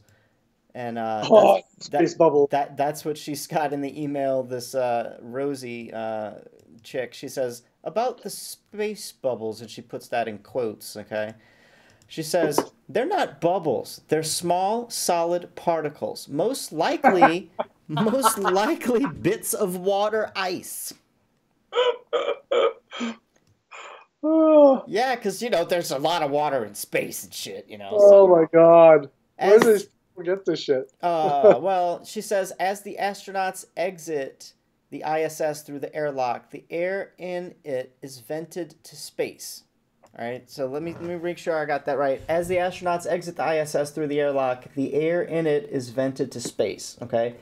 As the air expands, it cools. Look up a diabatic expansion. The water vapor in the air freezes into small ice crystals. These crystals then slowly sublimate, i.e., they turn directly into water vapor, so they do not contribute to the space debris problem. Here's an example of humidity freezing into ice crystals as air is vented to near vacuum. It occurred during Felix Baumgartner's jump from the stratosphere, even. As he opens the hatch, notice a cloud of ice crystals going out the top of the door. Even though the cabin was already vented nearly to ambient pressure, enough air remained inside for the water vapor in it to freeze instantly into enough ice crystals for the camera to see. So she's got a video. Does that make sense, what she's saying? Does it? Because if it does, I need a new career. But does it even make sense? Oh, well, it's easily disproven when you realize that these bubbles happen when they're not exiting the frickin' ISS, because if we ever had pictures of them exiting the frickin' ISS, we'd be shut up in a lot of ways. But that's one of the biggest things. Wait, have you seen a picture of them even exiting? No, that's what I'm saying. Enter, exit, nothing. That's what I'm saying. We don't have any. That's all. We don't have any videos of that. So whenever we have bubbles happening in the frickin' videos, we have bubbles of it happening in. They're not entering or exiting the air hatch, chica. These bubbles are shooting off when? At random times? No, if anything, that shit happened right when you would open the hatch. I mean, it has to disperse. It's not going to happen an hour into your broadcast. Where's the freaking ice crystal waving on by? Did you explain the waving ice crystal? No. No, you didn't. You didn't touch on that one, did you, Rosie? Because you can't. I wasn't going to say anything, but I've got a couple of topics that are relatively new that I'm going to, I believe, hopefully blow some people's minds with. Do you know how much how much oxygen the human uses in one day? I don't know, but it's got to be at least 50 helium tanks worth. 550 liters. Now multiply that times the number of. No, you know what? I'm just going to wait till I do my video. There's not enough oxygen on that space station for them to be up there a fucking year. Even recycling the oxygen, which, by the way, is biologically impossible. Chemically impossible, sorry. Wow. I didn't think about that. So that's all bullshit.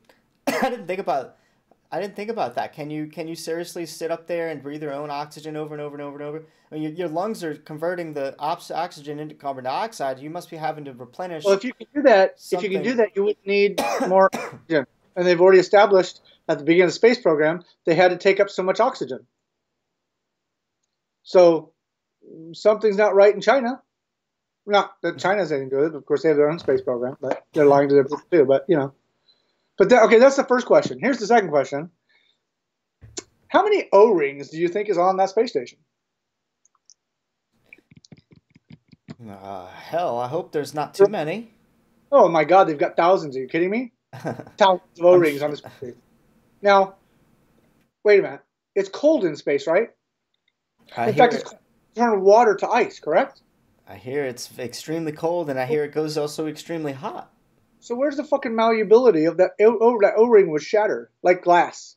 Well, we've got engineers that say they've built pieces of the satellites for NASA that are now flat earthers and say just that. What kind of freaking equipment is supposed to maintain its rigidity in space like that with given temperature fluctuations?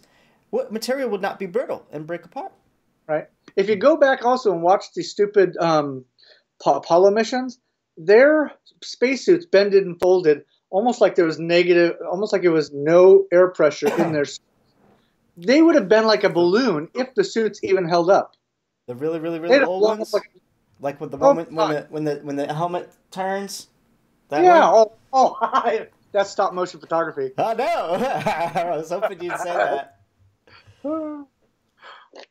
I always get people who are like, nah, they had special helmets that turned back then. Really?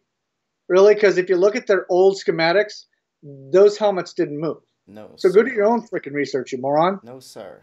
Mm-hmm. You know? What do you want me to say? Moron just means wise idiot. You said it nicer than me. Let's see what the video was that she sent me here. We're gonna watch it. Just so we're fair. Here's that Felix Baumgartner when he gets out. I guess it shits out some ice particles for him or something. And by the way, she's not as smart as I thought, because look, guys, it's a whole planet right down there. The whole planet is Mexico, planet Mexico, ladies and gentlemen. Yeah, wow. Yeah, I don't know what she was referring to happening. What the hell? Let me see if look. There's a flat horizon right there. So yeah, that's the thing. I guess I don't know. I'm not gonna. I don't know why she's linked. I don't know why she linked that. Look, let me click it again. Let's make sure that I got the right part. And this is what she linked. Oh, come on. Yeah, they didn't show him opening the door, I don't think. I didn't think so either, but no, they don't. I've seen this hundreds of times. Yeah. Enough air remained inside for the water vapor in it to freeze instantly. Enough for the ice. She says enough air remained inside for the water vapor in it to freeze instantly into enough ice crystals for the camera to see. I don't see any ice crystals. I don't see anything like that. So was he actually in space, like with no gravity? Because if he had no gravity, why did he fall to Earth? So I'm just wondering. Well, yeah, like how do you? Because it was clearly gravity. He was standing on a platform. He must have, I mean, he just jumped and he started falling, right? Well, why isn't that thing? Why isn't that thing also being sucked down to gravity? It's sucked down with him, like. Right. He falls faster than that thing too, right? How does that even happen? Is that supposed to be on a balloon, or what's the ship? I can't remember. Was it on a balloon, or how was it up there? Oh, I don't know. But then you know what? The side panels that say on this one says Zenith, right? Yeah. There's different clips where the panels look different in different scenes. Different things. I've seen that too. So what the hell is going on there?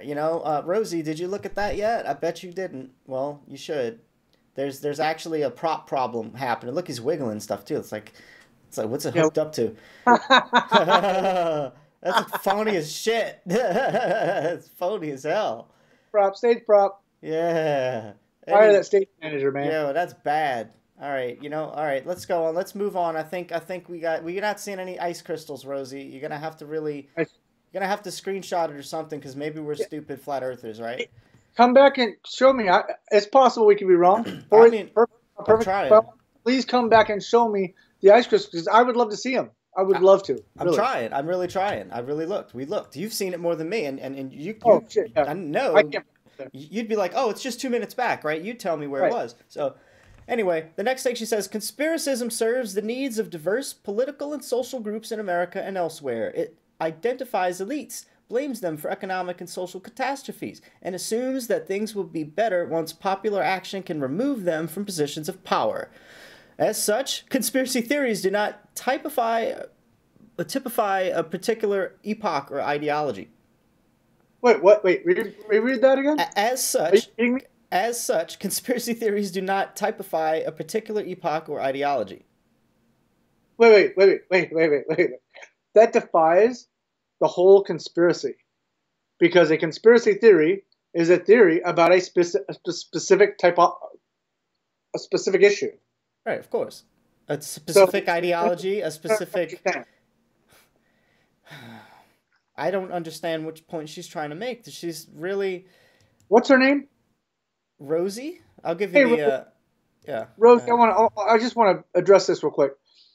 A conspiracy, by definition, and I'm going to spitball here because I have it actually on my site, and I've read it thousands of times, but I'm just going to spitball, is basically two or more people getting together and in the same breath speaking a lie about something else. That's basically what it is. That's conspiracy. They conspire together, co-spire together against someone else or a group of people. There's lots of conspiracy theories. Just because something is a conspiracy theory does not make that theory wrong or a lie. It basically means that somebody conspired against somebody else. So why don't you go back, Rosie, and look at the definition and educate yourself a little bit. Thanks. Awesome. Yeah, that's exactly it. That's the definition of conspiracy, and it's not a bad idea, a bad thing to look into conspiracies because especially if it's happening with politicians and people in power, there's nothing freaking wrong with looking into it. And when you find the dirt, you show the dirt. If the dirt is bad dirt, well, somebody's got some splaining to do. What's wrong with this? This is what the flat Earth is all about. We're finding a lot of dirt in the science that we were taught and shoved down our throats. Hey, Corey, do you know where the whole? Do you know when the whole conspiracy? I know. I'm just asking if you know when the conspiracy theory issue actually arose. I'm just gonna take a guess, but was it around the time of Watergate or some shit? No, it actually. Well. That was a conspiracy too, John F. K. But no, actually, people began to be conditioned to hate this word by actually George W. Bush after 9/11 when he said publicly, and I've got the video clip of this. Wait, but this is when they started federalizing the police force? Is that what you're going to get to? No. Okay. After 9/11, the building fell, and he came out and said it was terrorists from Iraq, and we're not going to entertain. In fact, I think he said this is the United Nations. Now I think about it. We are not going to entertain wild conspiracy theories. And then the government got behind him, and they started. The media started touting and hitting this. Oh, these are conspiracy theories. All this to get people conditioned to when we hear this word, we shut down, shut off. And, oh my God, he's a conspiracy theorist. When actually, what it does is protect them, because now whenever you hear conspiracy theory, it's like, oh my God, he's a crazy person. Instead of saying, hey, look,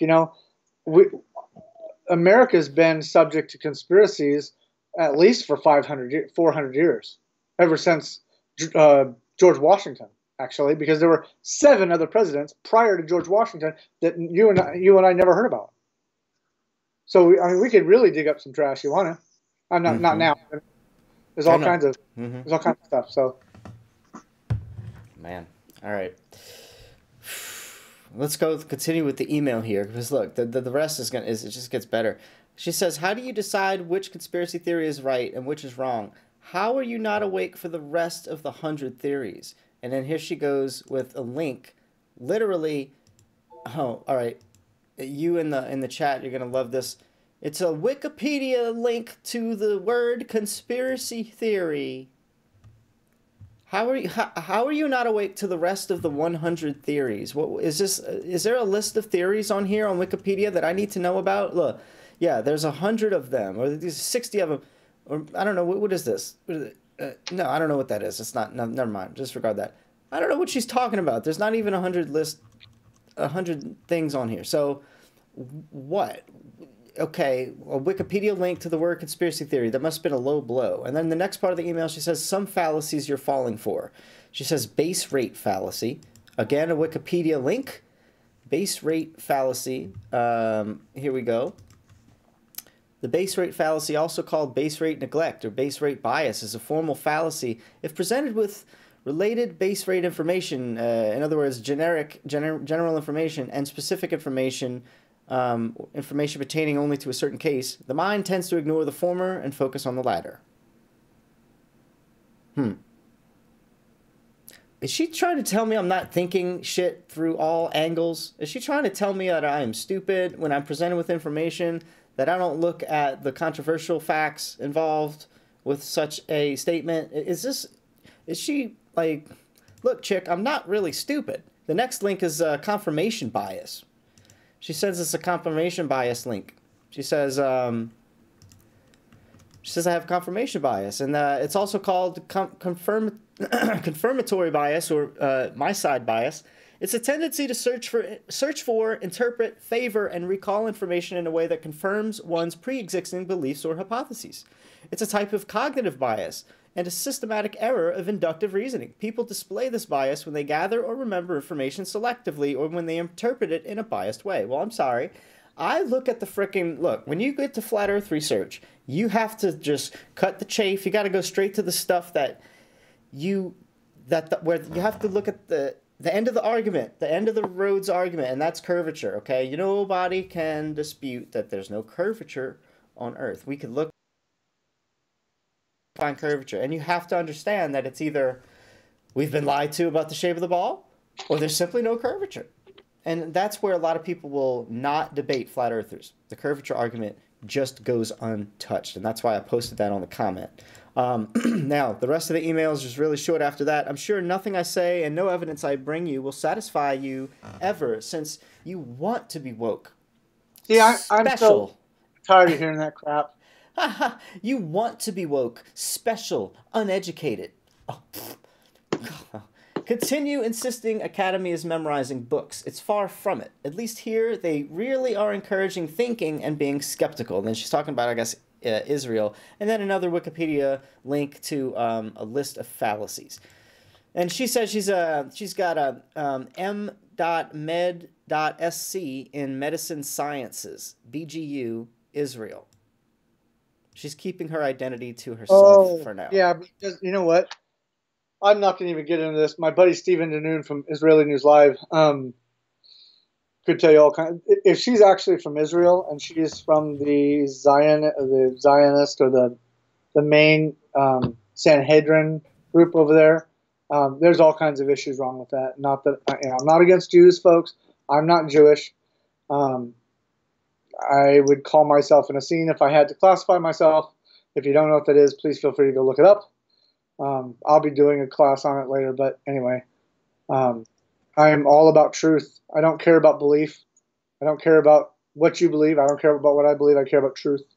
Okay, but if she's in fact from Israel, chances are she's already got some twisted things that I'm not going to go into right now. But yeah.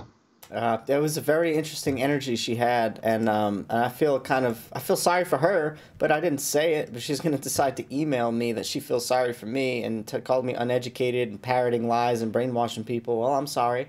And then she sends me another email titled "Vaccines," and it's again a Wikipedia link to Andrew Wakefield. What do you know about Andrew Wakefield? Because I don't know anything about Andrew Wakefield.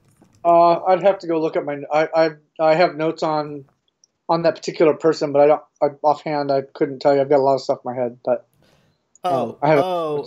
he's a doctor who became an anti-vaccine activist, and he was a gastroenterologist. Okay, yeah, I remember now.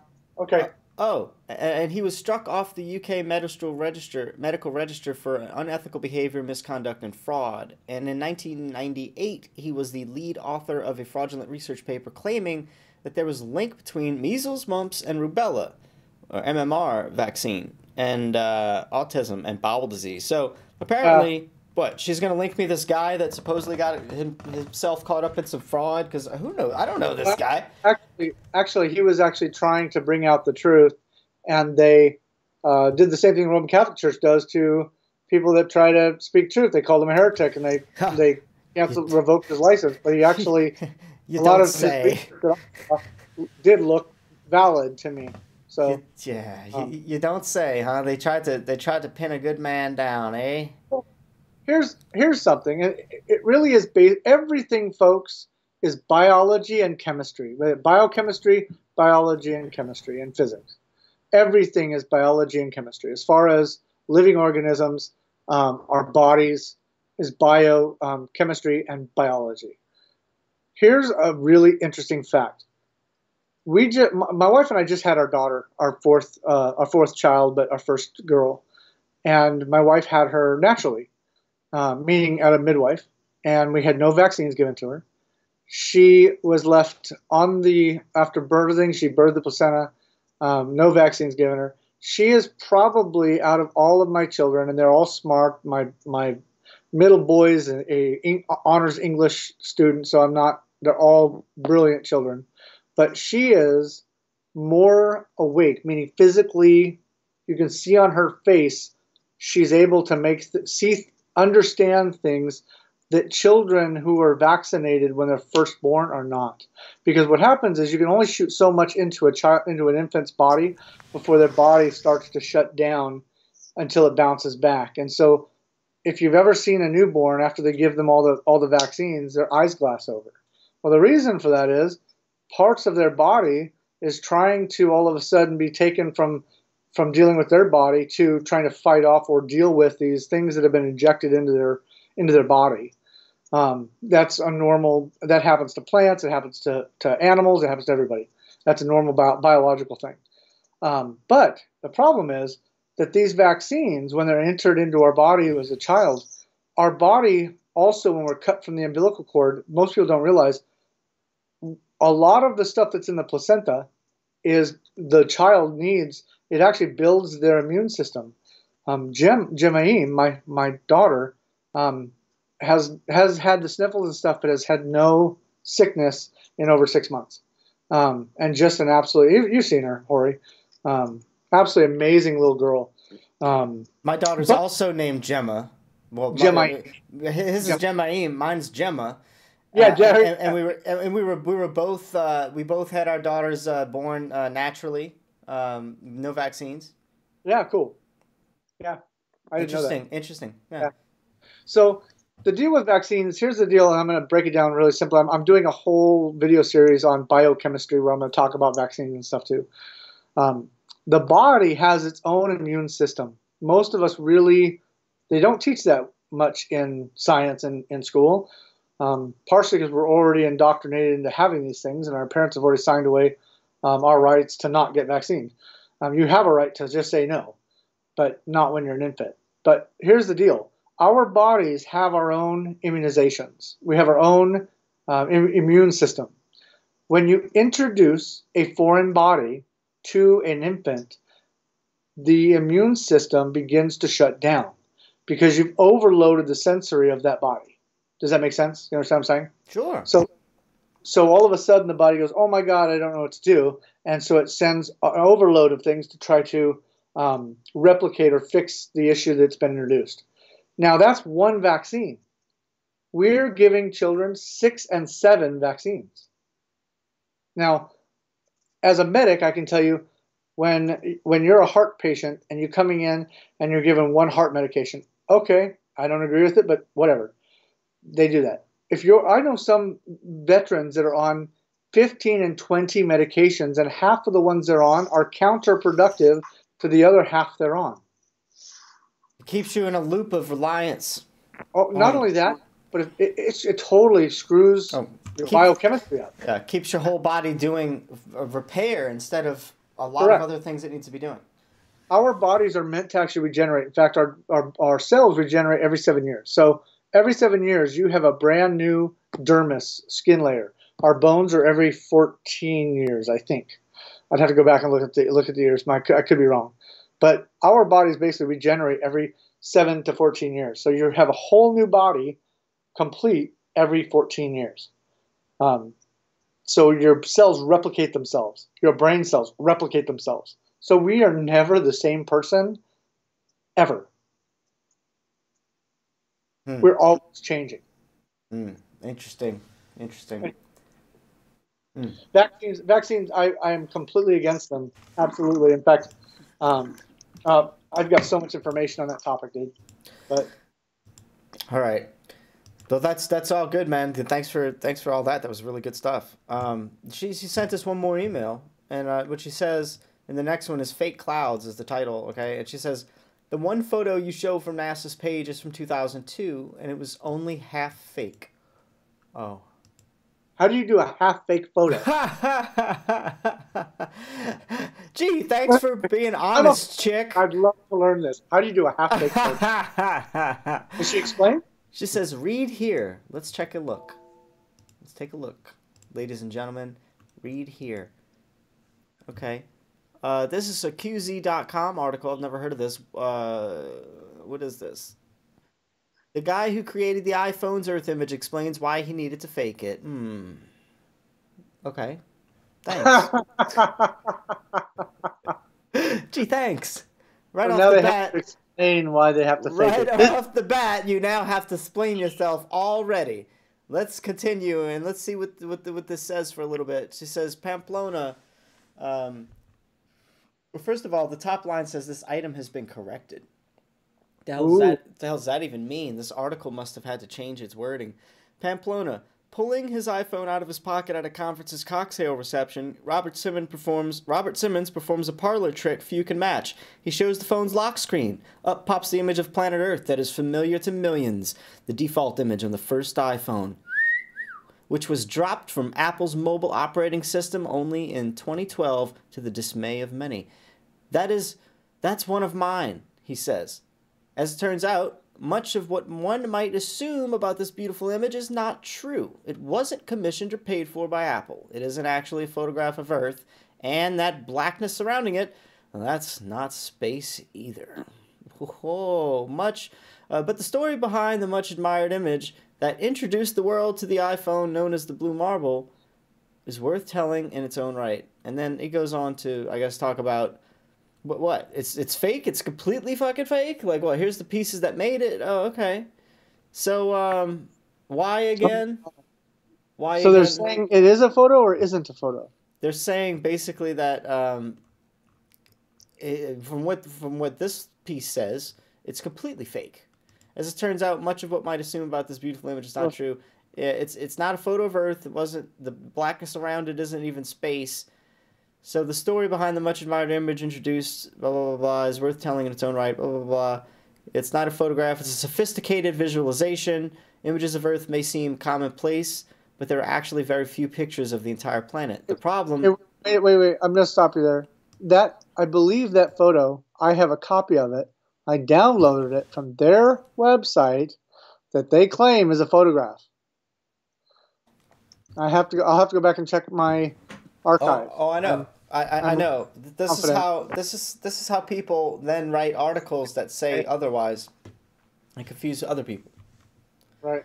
Yeah, this is that picture was one of those pictures that was taken with supposedly real photographs of Earth, and he had to take them and photograph them together. Go listen to what he says. Go listen to what he says about it. Do we have to listen to the Rob Simmons video and hear him say that it's photoshopped because it has to be? Like, if it's completely fabricated, like this article suggests, then why was everybody under the impression that was a real picture of Earth? And still many articles present it as such. Or we were told it was. Right. They said it was. So yeah. I'm baffled. Like, I'm baffled that people even still listen or even pay attention to NASA. Like I've got friends. Well, we've all had friends that we've lost. I've had friends that be like, "Dude, you're not a scientist. You don't understand scientific method." Dude, I have a master's of science degree. I'm an instructor. How are you going to look me in the face and tell me I don't understand scientific fucking method? Like I just don't get it. Like, all right, look, I'm done. Look, I want a real picture of Earth. JM Truth TV. I'm gonna type in this shit right here in Google. Right, ready, guys? Here it is. Let's get a 100% real picture of Earth. Nice. All right, Cool. ready? I'm gonna do images. Okay. Oh, here's one. Look. Let's see if we see that one anywhere. Oh, look. Does that look familiar? Oh. Oh wait, they got pictures of asteroids coming down. That's cool. Oh yeah. The end of Earth, but you know. Wait. The first proof isn't is that a flat Earth. That's funny. Isn't that the one that?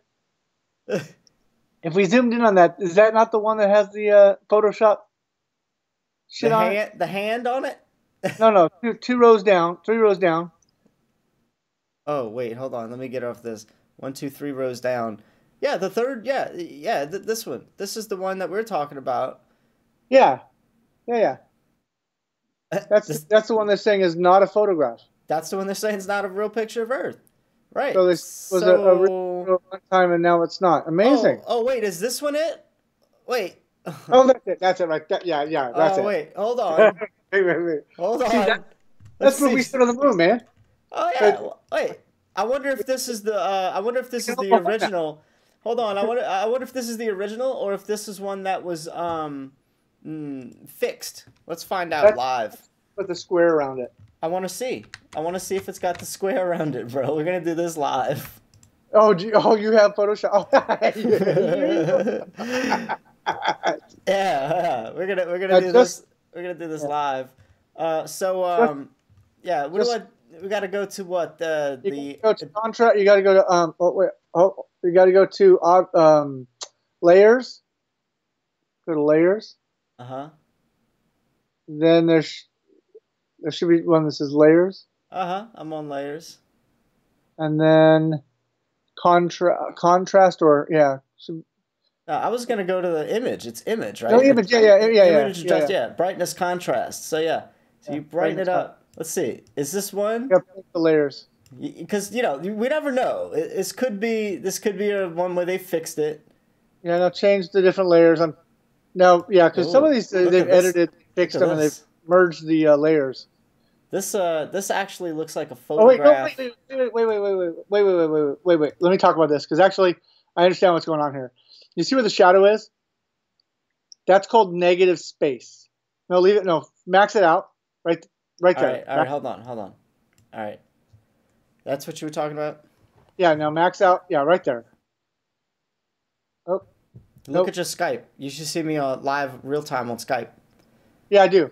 Okay, there we go. So, folks, in a photograph, if I was standing on the moon taking a photograph of Earth, my camera would still capture the dark side of the Earth, meaning that if I change the layers, I should still have a complete sphere, okay?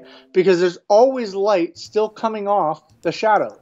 So there's ambient light. That area where he's highlighting should still be apparent once we max out the contrast.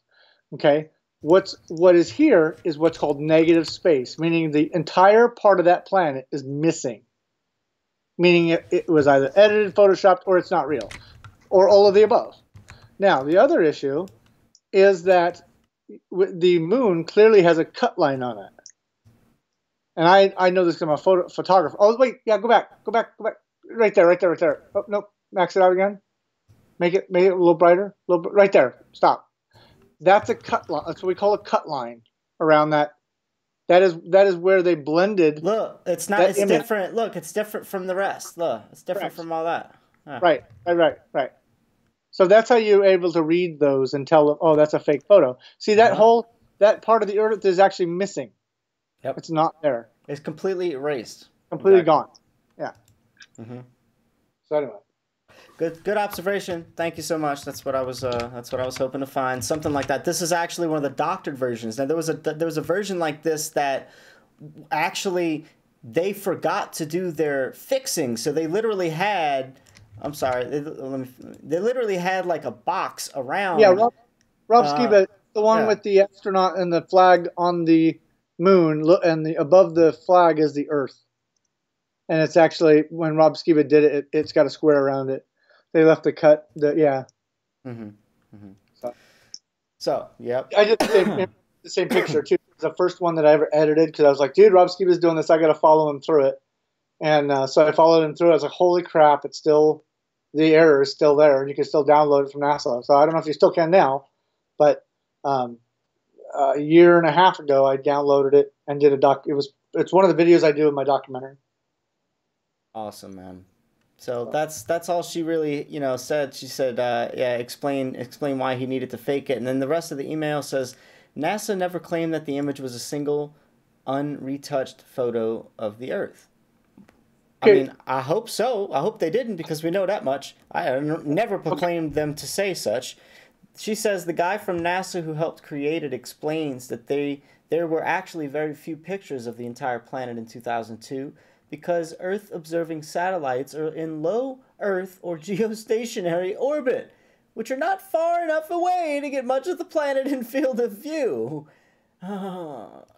Apollo 17 took a famous photo in 1972 on the way to the moon, but this one is a higher resolution composite created by stitching together multiple images from NASA's Terra satellite, then filling in the missing areas to get a sophisticated visualization based on real data and a little bit of artistic license.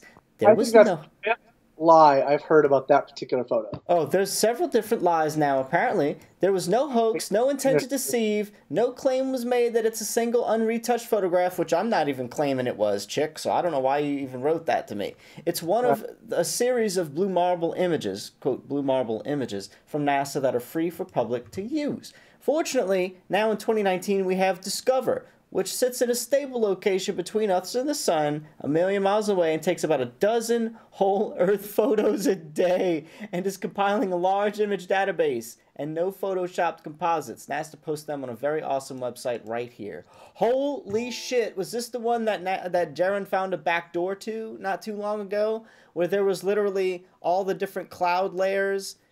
Oh my god, she's trying to tell us that this shit is real, bro. Watch this. Oh, this poor girl. What?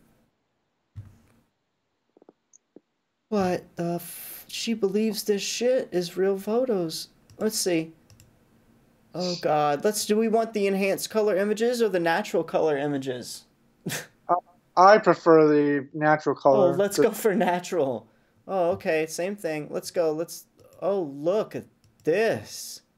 Oh, wait. How do I get more pictures? What happened? Maybe they've locked you out. Oh, wait, I can play. Look, I can play it. Wait, I'm hitting play. Wait, let's just go to the galleries. Yeah, go to the gallery. All right, view the images. Wait, oh, there's a video. Hold on, wait, no, I gotta see. Let's watch the video, bros. If we have to watch the video. It's a total solar eclipse of 2017. Really? Oh my goodness, let's watch this shit. This must be real. This must be real. I was there for the solar eclipse in 2017. Oh my goodness, look at that. Oh, that's not CGI. It looks like we have to stop talking about flat Earth, bro. That's the real deal, man. Yeah, especially that black spot right there. Oh man, dude. Of course, you know what? You're right. That's not CGI. The clouds aren't moving, but you know. Oh man, the clouds have to be moving, bro. Like, wait. Oh, are they? Wait. Oh, they're not. Oh, wait, they're not, huh? Oh. No. Oh man, oh bro, that's a nice freaking observation, isn't it? Thank you. Well, what bro. do I know? Jeez, what do we know? We're idiots. Hey, you know what? Should I show you the software that does that? I have the software that does that, and I could literally do that. I mean, it take me a minute to find my template, but I actually put the Hori Sheet Show logo in the fucking clouds as the ball was spinning, and you could see the fucking Hori Sheet Show logo coming across the Earth. I think it's funny, Hori. They get $52 billion. I think it's billion. What is it? 56 million a day. 2 million a day. 52 million a day is what No. 56. It went up. Oh, it just recently went up. Yep. Yep. $56 million a day. Thank you, Space Force. You get paid for a good fucking graphic artist. They just at least fucking animate the clouds. Like, at least animate the clouds, dude. I'm totally not buying it because, look, I can watch Transformers and believe that robots are running and blowing the shit out of Chicago and New York. But you guys can't fucking make a fucking cloud move on a spinning ball? Really? You know what? I tried to do that shit on my spinning ball program, and it just wouldn't animate. So maybe they just got to that roadblock and said, "Oh fuck, it doesn't work when we try to animate the layer." Oh, you can't pay for a CGI artist who can actually fix that problem. How about Bill Gates or freaking, you know? There's you got a ton of these freaking artists, and they all suck.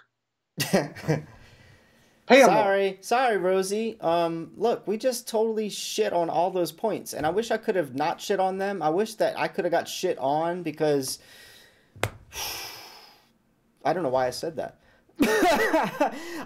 You gotta understand, we've been researching this for years. You just discovered this. You thought that I didn't know what I was talking about, but apparently we do. And you have to humble yourself a little bit here and understand that the stuff that you were taught, look, you can't believe this is real. You just can't. This is stupid. The clouds aren't moving at all. How long did it take for that Earth to spin? And how fast do you see look at the eclipse is happening over there. Not only that, but that Earth First of all, they still had the sunspot in the same central location of Earth. if the Earth sunspot is still in the middle, how is that even possible? Yeah, it's not. How's that possible? I try to wrap my head around that. The sunspot is in the middle of the planet right now, and there's the shadow of the moon. Come on. Hey, it's from the flash of the camera. Don't knock it, Hori. Oh, I'm sorry, bro. All right. I mean, that should really kill the hell out of that right there. And if you're not smart enough to see that, I don't know, go play video games or something. Get out of the academy and go play video games, because I talk to people all the time and I ask them about the Saturn Cassini footage. Now, if she can get on here and tell me why the Saturn Cassini footage and why I have asked, oh God, got to be like 30, 40 people now, and most of them being younger gamers. And a lot of them saying PlayStation 1 and PlayStation 2 graphics. A very few said PlayStation 3, and only like 3% said that the shit was real. The Cassini footage of the satellite that went through Saturn's rings and took HD pictures. Oh, yeah, I remember. I watched you, yeah. And the rings are cut off. Oh, yeah, and the rings are cut off. Yeah, oh, my God. So it's so cringeworthy to hear people tell me that shit's real, first of all. When I'm surprised somebody can try to say, hey, it was the shadow. They're not cut off. It's just a shadow. Oh, my God. So, I don't know. Rosie, go take a look. Go play some games. Go see how games have evolved. I don't know. Go start with Atari. Then go work yourself up to Nintendo. Then Super Nintendo. Then 64. Then PlayStation. Then PlayStation 2. PlayStation 3. Sega. And then you can have a say-so on this shit right here and tell me whether or not it looks real, because I know how to make this with just Adobe After Effects. Wait. Actually, I think she may need to go back actually to elementary school and learn what a cartoon is. Perhaps. Sorry, but you know what? That's it. And she says, yeah, that's it. NASA posts them on that website. She gave me that website. That's a NASA.gov website. I was just showing that fake ass picture of Earth with. So that's it, guys. I mean, that's all they got. Come on back, Rosie. I got something for you. Sorry. Anything else you want to drop on us? I'm sure I don't want to keep you. You know, you've been here with us for a while, man. Anything you want to wrap up with? Well, let's see. I got. Well, I guess I'll just make the announcement, guys. I am coming back. I will be back. For those of you that used to watch my shit, and I know I kind of dropped off the face of the planet again. I apologize, but technical difficulties and stuff, and family always comes first. So any flat earther, anybody, I got to tell you, family always comes first. I made that establishment first with my wife when family comes first. And so I'd drop anything I had to deal with family and my sons and daughters. So that's my most important priority. So anyway, but I am back. I'm excited to be back, and I'm excited to be attacking this from a purely scientific standpoint. You're going to hear me say this a lot. Stop debating flat Earth. Stop fucking debating it and just lay out the facts. Yeah. The mainstream media, the round earthers, all the bullshitters want you to debate. Why? Because they can argue about it and they can still live in their paradigm. My goal is to take that paradigm and crush it. Good. Yep. And that's why I did this tonight, because listen, Rosie, you want to know why I haven't personally responded to the 3 emails that you sent me? Because this is how badly we can destroy that shit, and I don't personally have time to do it. But if I do, I'm going to make a public display of it. And this will help hopefully everybody if you just listen to what I said and understand that you might have been lied to, chica. And I hope you look into this, because you're a smart, intelligent looking chick, and I hope that, I hope that you look into this. Okay. Here's one last thing I would say is, folks, we have spent the last at least 100 years allowing the people that rule our countries and nations slaughter and kill our sons and daughters in wars we don't belong in, wars we never should have been in. We need to turn our lives around and start going after truth and realizing that people in Russia, people in Germany, people in China, that the people of those nations are not our enemies. The enemies are the politicians and the politics and all the garbage turning nations against each other. And when we realize that we have neighbors that may not look like us, but they're still neighbors, that's my biggest hope with the whole flat earth thing, is I'm hoping that it'll wake people up and we'll realize, hey, look, I don't care what color, creed, nationality you're from. I'm even against religion, folks, and you're going to hear me talk about scripture. You're going to hear me talk about text and things, and I'm not a religious person, but I do believe in a creator, and I do believe in parts of the scripture and what parts of the scripture say. But I'm not a Christian. I'm not a Muslim. I'm not a Jew. I'm not a Hindu. I'm not even really classifying myself as Hebrew anymore, and I used to, because there's too much garbage, or I don't want to be associated with any religion. I want to be associated with love. Unfortunately, everyone thinks, well, you're not being very loving if you're telling me I need to, blah, blah, blah. Love, folks, does not mean that I'm going to be humble, or not humble.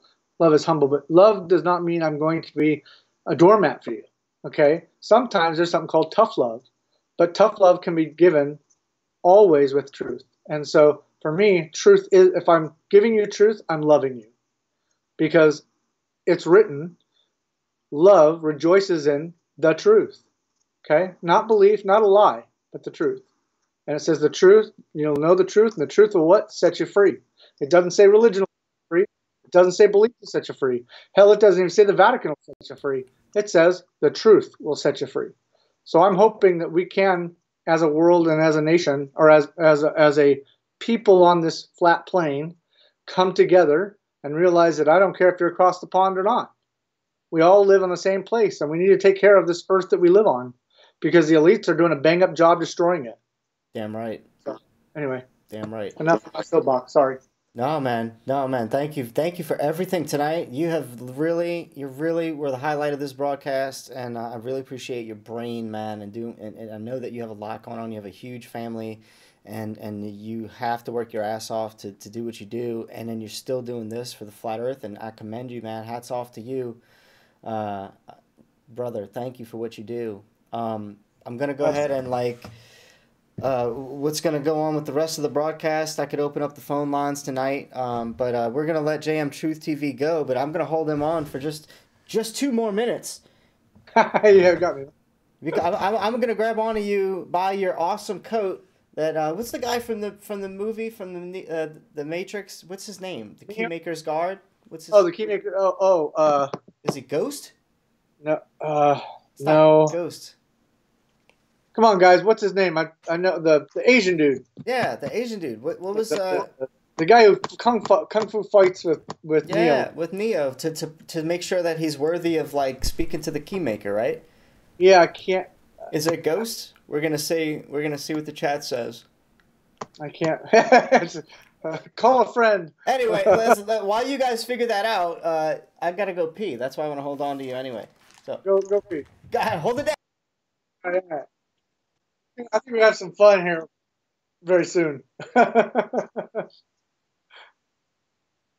So yeah, let's see, what else do I got? So I've got a philosophy series. I'm actually kind of doing this because of my education now. I'm going to start labeling my videos. I'm reorganizing all of my videos. So I'm going to start taking a lot of the old stuff and pushing it down. And I have a series called Physics 100 series. The first one's going to be Science 100, where I talk about what is science. And then it goes into Physics 101, Physics 102. And then they'll have the title. So it's going to have Physics 100 series. And then my Physics 200 series is going to be about the flat Earth. And I'm going to basically go down the scientific experiments of proving the flat Earth, and so that there's actual scientific, I guess we'd call it notation or citation. All of my work, folks, will always in the videos also have a citation. I try to cite everything that I do. I just think it's a good practice. As you get up there in education, I want people to be able to go to my sources. I want to be able to look here. This is where I got my information from. A lot of people, they'll give information and then they don't cite their source. That's a pet peeve of mine because I used to do it all the time and I got hammered all the time for it. So when I finally got my bachelor's and even my master's, it was a must in master's. You could completely fail a complete project for not citing even one source. So I would just remind my colleagues out there and other flat earthers that do videos to please cite your sources all the time when you do stuff, so that people watching can see the process by which you went through and did your that's very important from a information standpoint, is always to cite your source. So if I can leave, okay, it wants me too, but anyway, so there's that. And then I'm going to do, so I've got the Physics 100 series, Physics 200 series. I have one called Philosophy, where I'm going to talk about philosophical. Hey, did you get me one too? Oh, yeah, have his earbuds on. Hey, did you get me one too? Oh, man. You know.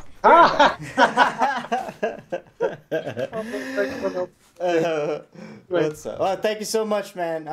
Yeah, anything else? You want to wrap up with anything else and say any last shout outs? I know I'm going to let you go. I don't want to hold you forever. I just shout out to all of the trailblazers out there: Rob Skiba, Robin, Patricia Steer, Mark Sargent, Paul on the Plane, ODD. All you guys are awesome. Oh, and freaking Flat Earth Man, dude, you are ripping the shit out of some music. Like, wow. Anyway, all you guys, I don't remember everyone's name offhand, but I would just shout out to everyone and remember, Flat Earth is not a debate. It's a scientific fact or a scientific issue that needs to be dealt with on a scientific level. Debates do nothing for anybody. It's an argument, folks, and there's no winner really to an argument. Indeed. Very well said. Everything tonight, in fact, is very well said, brother man. I appreciate you, and we'll definitely have you back on again. Awesome. So have a good night. Thank you for having me on, Hori. Love you, bro. Love you too. Take care. Dude.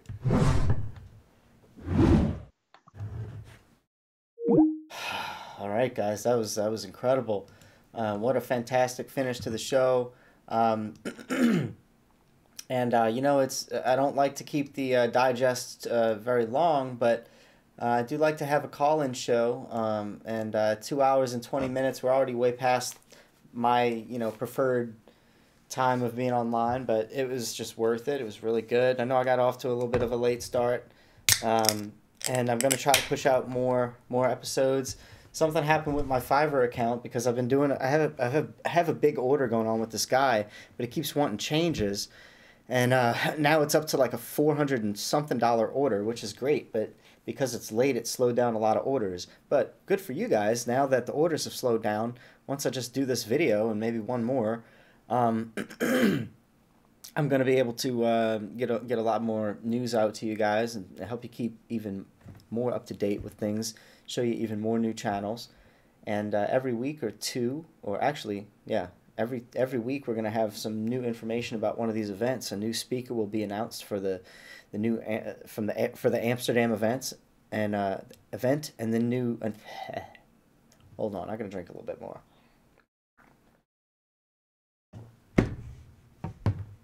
Every week, new speakers will be announced for both the Amsterdam events and, well, I guess not every week. They're going to alternate. So one week, the Amsterdam event's going to talk about a new speaker, and then the next week, the New Zealand event's going to do it, or whoever. Yeah, I think those two. So be looking for that. I'm going to keep you all caught up. What else are we going to do on the show?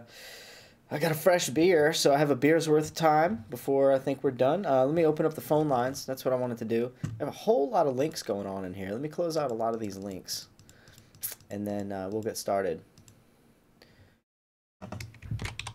And if you already know the phone number, just give me a second. I haven't opened it up yet.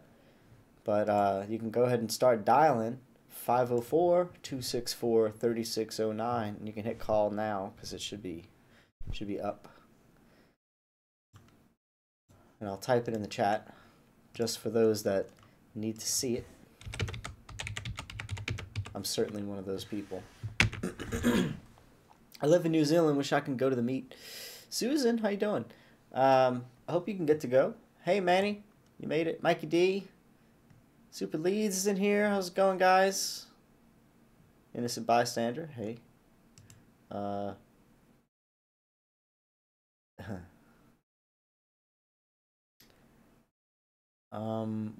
What's going on with the innocent bystander? He's just gonna get a ban. I'll just give him a ban. I don't even want the slightest bit of bullshit. So there you go. Goodbye. Goodbye. What else? I think that's it, guys. If anybody calls in, we'll do a call in. Do I have anything coming up?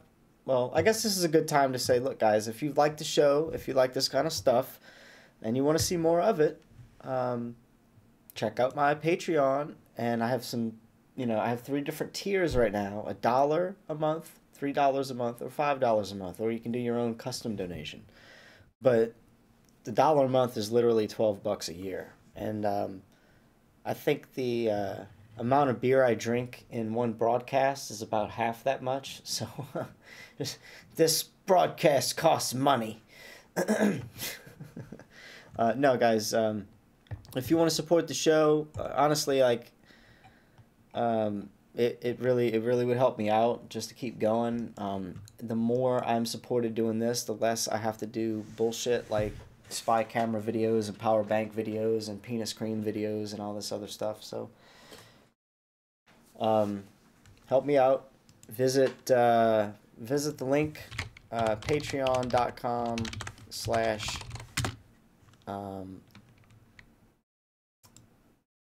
patreon.com/Hoary Sheet Show. I was just trying to make sure, but it was going slow. If you guys want to make a donation, that's one of the ways to do it. And paypal.me / let's see if it's also the same. I don't know if it's /Hoary Sheet Show or the Hoary Sheet Show. Yeah. All right. So it's paypal.me / the Hoary Sheet Show, I believe.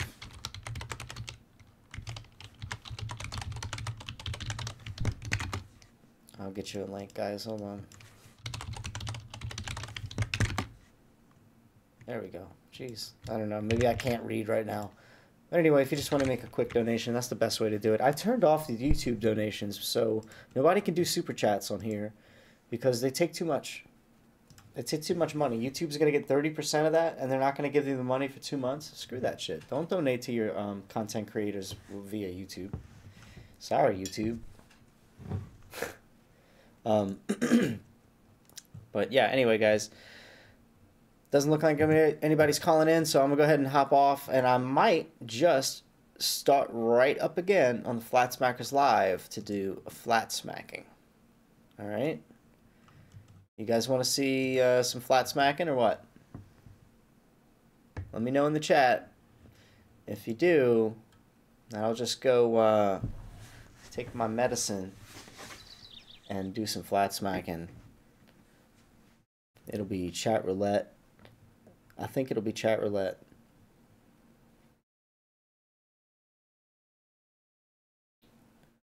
Yes, Lise. Please. There you go, Susan. All right. Looks like I'm getting a thumbs up and a yeah. I'm trying to call. Oh, we got somebody trying to call. What's going on? You must have got. Let me make sure you got the right number. 504-264-3609. Oh, you had the dreadlocks. A Warrior's Journey. Oh, dude. Yeah. All right, we'll wait for you. Go ahead. Try to give it a shot again. You should be able to ring it. Is there something wrong with... I'm going to try to call it on my phone. I should be calling myself when I do this. Give it another shot. We'll wait for you, bro. That was pretty fun. Let's see.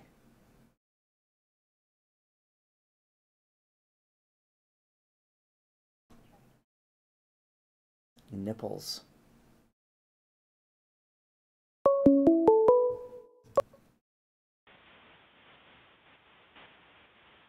Hello? Hello? Okay, so yeah, I'm definitely... it worked for me, bro. I don't know why it asked for my name after the tone, but I told Google Voice that my name was Nipples, and it seemed to not mind at all. So you're gonna have to try it again.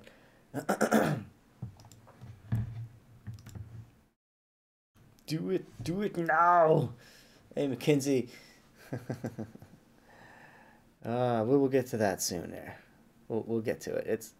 It's me, bro. You flat spacked me last night, bro. I remember you, Warrior's Journey. I remember you. What's the code for America? It's 1. Yes, please flat smack them, Hoary Sheet Show, Mikey D. I will, bro. We're gonna do that on the Flat Smackers Live. So what I'll do is I'll end this broadcast and I'll start a whole new one up here within the next 15 minutes. What I'll do is start up another 10-minute timer right after this. That'll just give me a little bit of a break, you know. But I would like to talk to this guy. We were on Flat Smackers the other night. We flat smacked this guy, and he was totally into it. And I want to see what he has to say. If you wanna do a Skype, you can Skype me. There's my name on Skype, bro.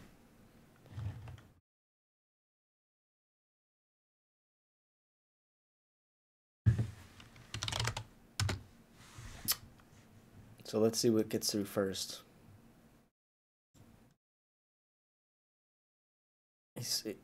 Oh, his phone just died. That's what he's doing. His phone died. I just read it. Okay. Critical Inception subscribed. Yeah, guys, make sure you subscribe. Make sure you ring the bell.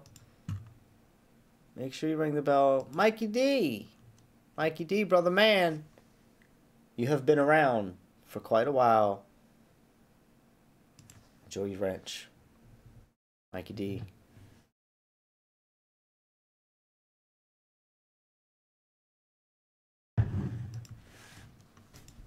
That's how you get a wrench. You got to be here a while. You got to be here a while. And please help me share the link, guys. Facebook screwed me today.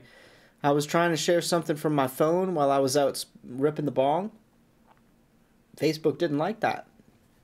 They said, no, you can't post for a whole week now, Hori, which means that now they're going to put me on a 5-post-a-week probation.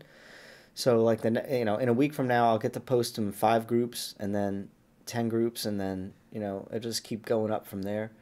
But yeah, they got me on lockdown, guys, because I tried to post one of my highlights. I literally shared it one time, and because I had already shared it 25 times, but that was like 10 hours later. So that's how I know I'm on a 25 limit. But I really was trying to push the envelope. But I waited 10 hours and shared it one more time. I hit 26 shares in a 24-hour period. Couldn't handle it. Facebook said, no. No. Dirty bastards. Ah, awesome, Mikey.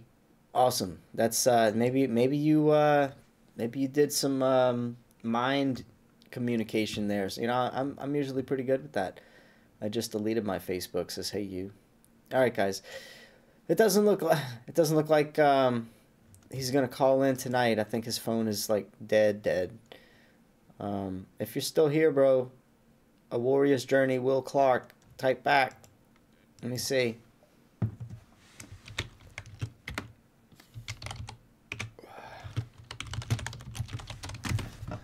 Let's see what he says. I'd love to talk to him. Love to see if he has any questions, because that's what I'm doing this for.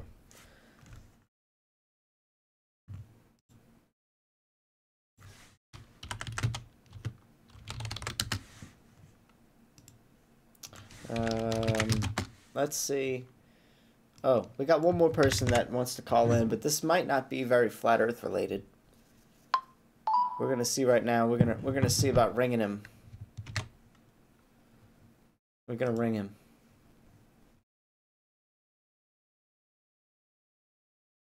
No, it's too late to ring him.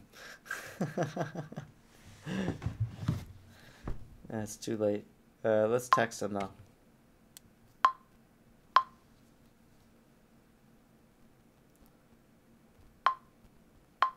Oh, jeez, man, they've changed up phones so much. It's ridiculous. I don't know how to send a simple text message. I honestly don't on this phone.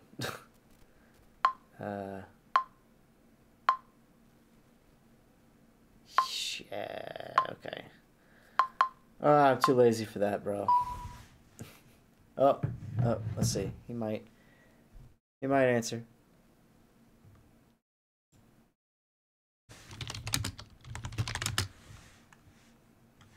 All right. All right, cool. We're gonna do one more, and then we're done. So I'm closing the lines, so nobody else can call in and interrupt. We're gonna do one more call in and see what happened to Red Hen Radio recently. Oh.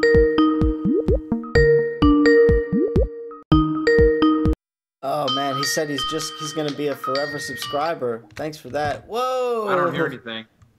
Oh. Can you hear me now? You should be able to hear me. You gotta fix your audio.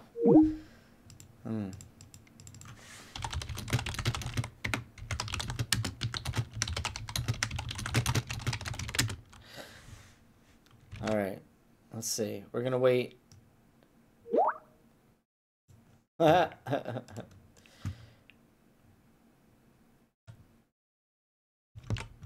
Alright, I'm assuming he wants to show video.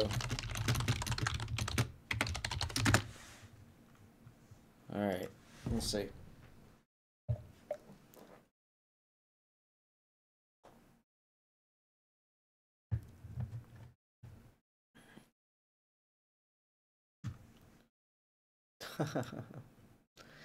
Just some technical difficulties. That's what we're waiting on, guys. So just give us a little bit.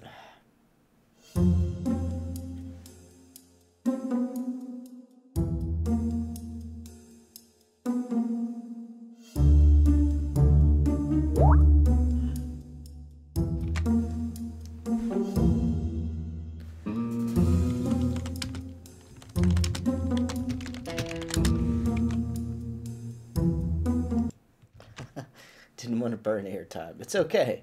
It's okay. I would have found a way to make it happen. But go ahead, call me back.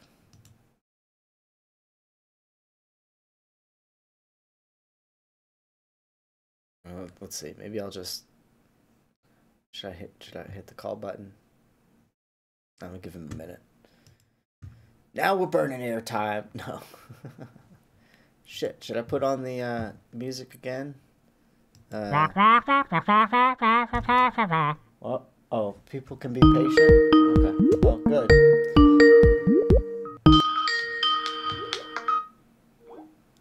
How's it going?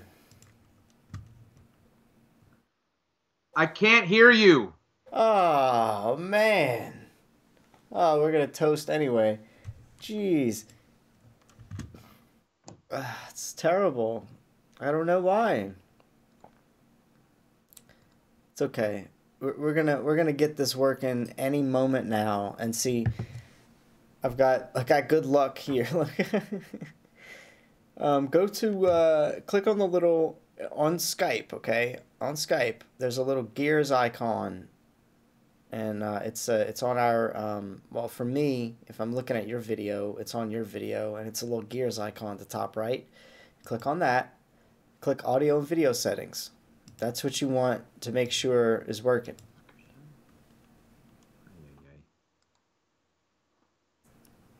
Let's see.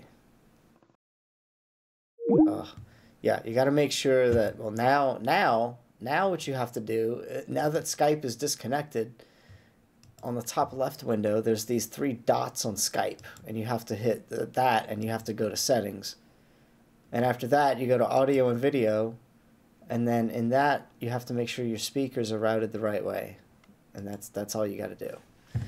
So I'll give you just a minute long while I hate OBS. I hate OBS. OBS isn't the reason why you can't hear me. OBS has nothing to do with all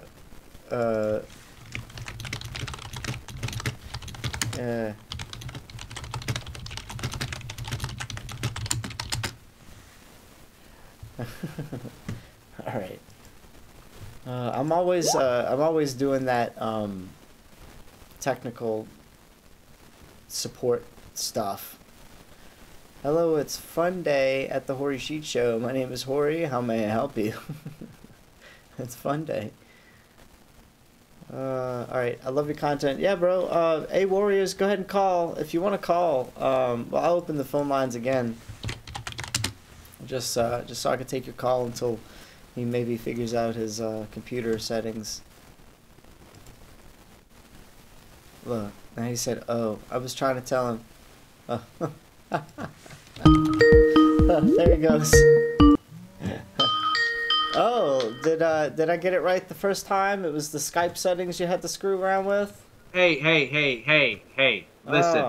Listen. Come on now. You got to cut me some slack, all right? I'm a trucker, okay? I'm not, you know. I know. I already knew in the beginning what the problem was. It's just a little bit of trust is all I really need. That's all. Well, it was a matter. I couldn't read your lips, so I didn't know. Oh, yeah, that makes a lot of sense. Hell, if you could have, then that would have been amazing. We'd be talking about that right now. But yeah, the whole OBS thing, man, I've been screwing up like live streams that I've wanted to do because I didn't set the settings and all that kind of stuff. So yeah. Oh, I've been there, done that. So now you're on the webcam with us, but you look like a superhero with your whole face blocked by your microphone. I know. I want that to be my mystique, right? Cool. Right. Oh, you're like that guy from Home Improvement that peeks. That's right. That's right. Wilson. That's fun. All right. Wilson. That's fun. So, you wanted to tell me what happened this weekend, right? Did you want to go and divulge into that, or do you just want to make comments on how the show was freaking awesome tonight? Yeah, well, I'm sure the show was awesome, but I was busy with some other things, so I wasn't able to watch it. But I'm sure it was. I've watched you before, and yeah. So that's funny. That's okay. Yeah, I only come in here because I get airtime for my information. You know what I mean? It's all about me. Oh. Well. Okay. I'm just kidding. I know. What do you do? Tell us about your channel. Okay, so I've got two channels. I've got a Flat Earth channel that I call The Plain Truth. Not aplaintruth.info. That's not me. That's Jamie Lee, who is awesome, who's great. You should check him out. You should subscribe to Jamie Lee. That's a difference of opinions there. Oh, okay. Yeah, that's right. I think you made a comment like that before, but I wasn't going to get into that. Until he apologizes to me, he's an asshat. Okay. All right. Well, you know, I don't know anything about that. I don't know anything. But what I'm saying in terms of, okay, let's just be objective. let's just be objective, and the work that he's doing in California regarding the fires, I think, is something that we need to give him credit for. Of course, the guy deserves a lot of credit. But you need to ask his candy fucking ass a question and ask him why he tried to throw me under the bus at only 800 subs when I was doing my damn best to spread some flat earth in a badass way. The guy's got it wrong sometimes, and he doesn't have the balls to apologize. Just saying. All right, I'll let you two girls fight it out in the playground. That's kind of how it is. I don't know. I didn't do anything to him, but yeah, I don't like the guy. All right. So back to me. Can we get back to me? Let's get back to you. This is the plain truth. This is the plain truth. THEPLANE. Truth. Right. Plain truth is a douchebag, right? That's the douchebag. I'm not the douchebag. I just wanted to see if you would say that's the douchebag. Yeah. I gave you what you wanted. I gave you what you wanted. What do you do? What do you do, bro? It's okay. Well, no. That's my first channel. Oops. I'm getting. Watch out, Wilson. Watch out, Wilson. Yeah. Shit. So my second channel is a news channel, an interview channel called Red Hen Radio. Red Hen is one word. REDHENN space radio. Red Hen Radio. And what I intend to do with that is just make it a forum for interviewing other hosts like yourself, or like my first host, which was Crow777, which I think is pretty fantastic for our first interview. And so I just really want to make that a platform for discussing issues of the construct in the world in which we live, which would span from flat Earth all the way to our legislative, executive, judicial branch of the government, which is what I'm calling you to talk to you about tonight regarding my unlawful kidnapping and unlawful imprisonment last Saturday. Hey, I told you about those Vietnamese hookers, man. They will get you in a lot of trouble. She told me she wasn't Vietnamese. I bet she told you she wasn't a tripod either.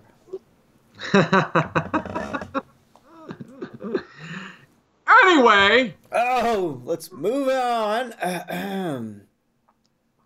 So I decided last year that I was going to take a stand by not registering my vehicle. Oh. Tell me more. So I was going through a tumultuous time in my life. I was summarily removed from my domicile by my ex-wife, and we were divorced in May of 2018. I was out of the house in January, and so I mean, somebody could say that I was emotionally distraught. Somebody could say I was mentally and spiritually in a place where I was vulnerable and open to susceptibility and influence and whatnot. But I made the decision that my next purchases of automobiles, I purchased two.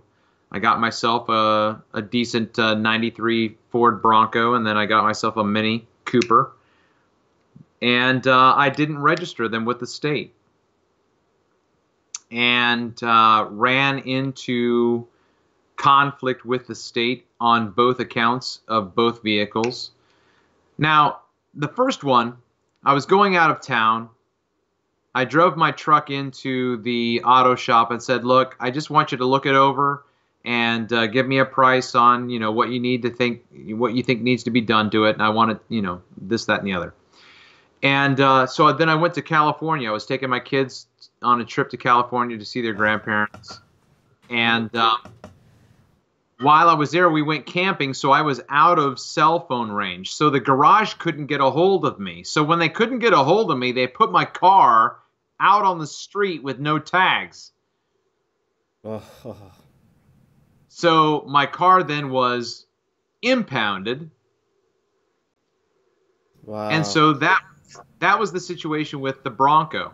Okay, so while the Bronco was impounded, I needed transportation. So I bought another car. I bought it privately. I paid for it cash. I got a Mini Cooper 2008, nice little zippy thing. And, you know, thought I would give it to my son when he turned 16 and whatnot. And I didn't register the vehicle that way either. So sometime, let's see, I think it was August,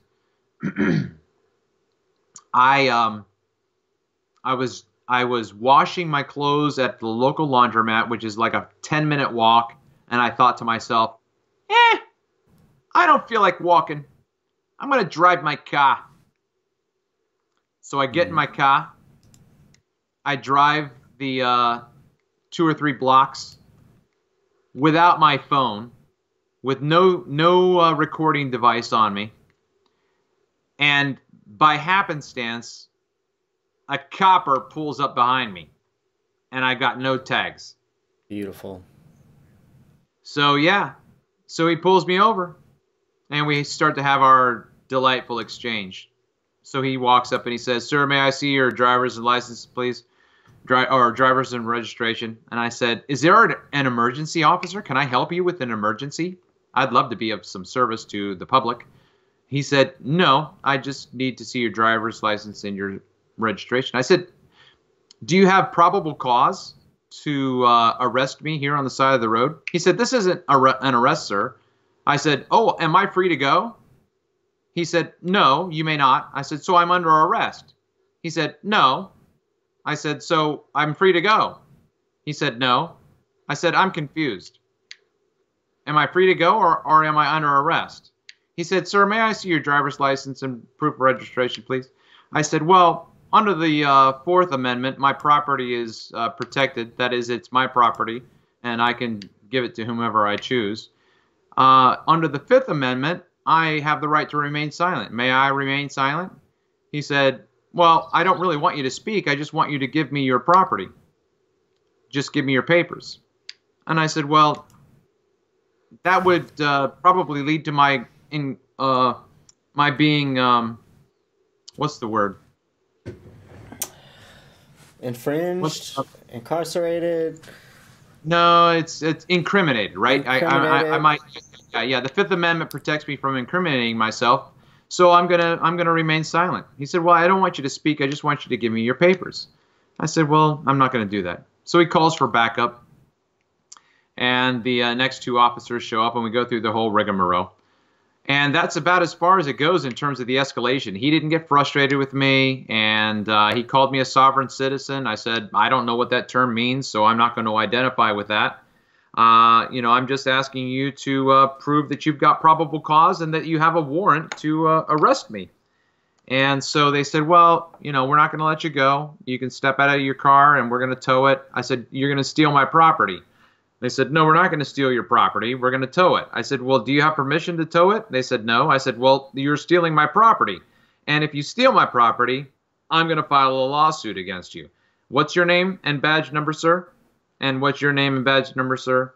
And what's your name and badge number, ma'am?"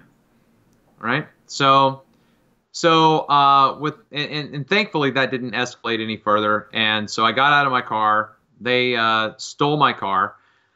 They then impounded my car with the garage that they are racketeering with in order to make money for themselves and for the state. And I went on my way. But those citations remained unpaid. So as a result of those citations remaining unpaid, my license was suspended.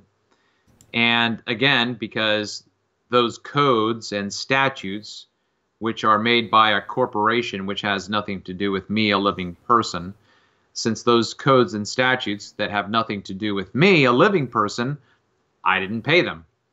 So I was technically suspended from driving. So I went on driving, and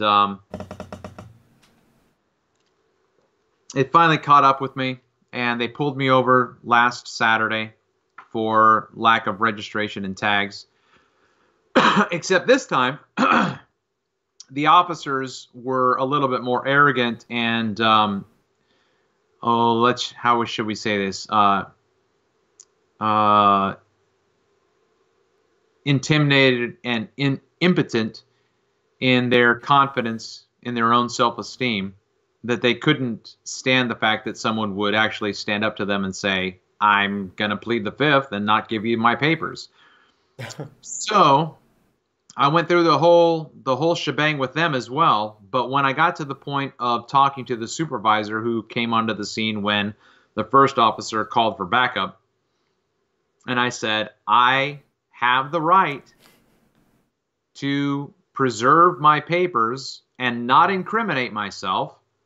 I'm not giving you any information.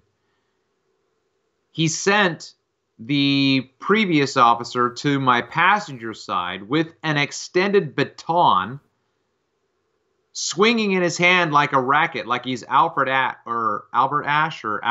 Who was that tennis player back in the 70s? Anyway, you know, he's waiting. He's looking at me through the window, and he's saying, "Just give me a reason to bust your window. Just give me a reason."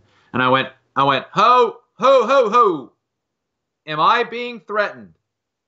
Am I being threatened with violence right now? I am under duress.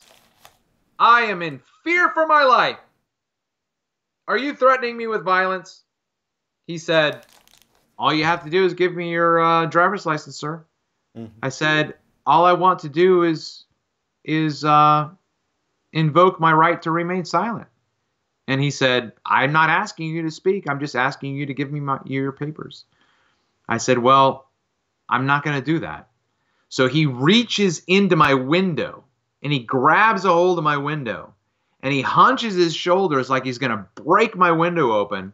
And I go, okay, ho, ho, ho, ho, ho. He said, look, we can either drag you out of this car or you can come out. I said, okay, here's my license. So all the while I was recording, and I had it up to the window. I'm holding my phone up. I'm recording. So he knew that he was being recorded. So when I handed him my license, that was done, because I knew my license was suspended. I knew I was driving on a suspended license. So he walks back to the car, and he said, you do realize that in Maryland that driving under a suspended license is an arrestable offense. I said, well, can you arrest me tomorrow because I'm on my way to work? That's actually what I said. He said, no. He said, no, you're under arrest. Please step out of the car. So I did. Now, here's the interesting thing. Here's the interesting part, Hori. I can honestly tell you everything that happened that day, except for the fact that they did not read me my rights. So when they put the handcuffs on me, they did not say to me, you have the right to remain silent. You have the right to an attorney.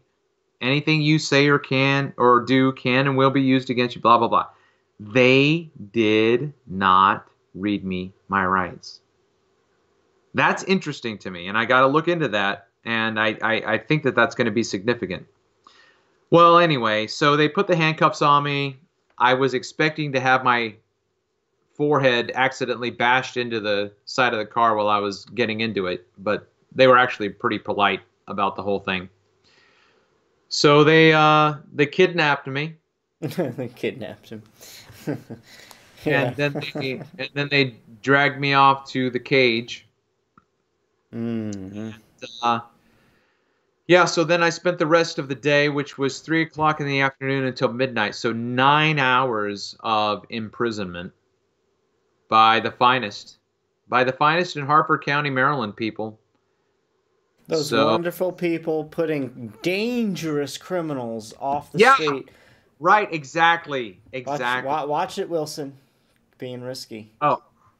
It's tricky. The whole camera angle thing is tricky. I'm trying to help you out. I could already Photoshop your face together from what parts of it has already shown. I could make a computer generated image of what you should look like, and it would upset you.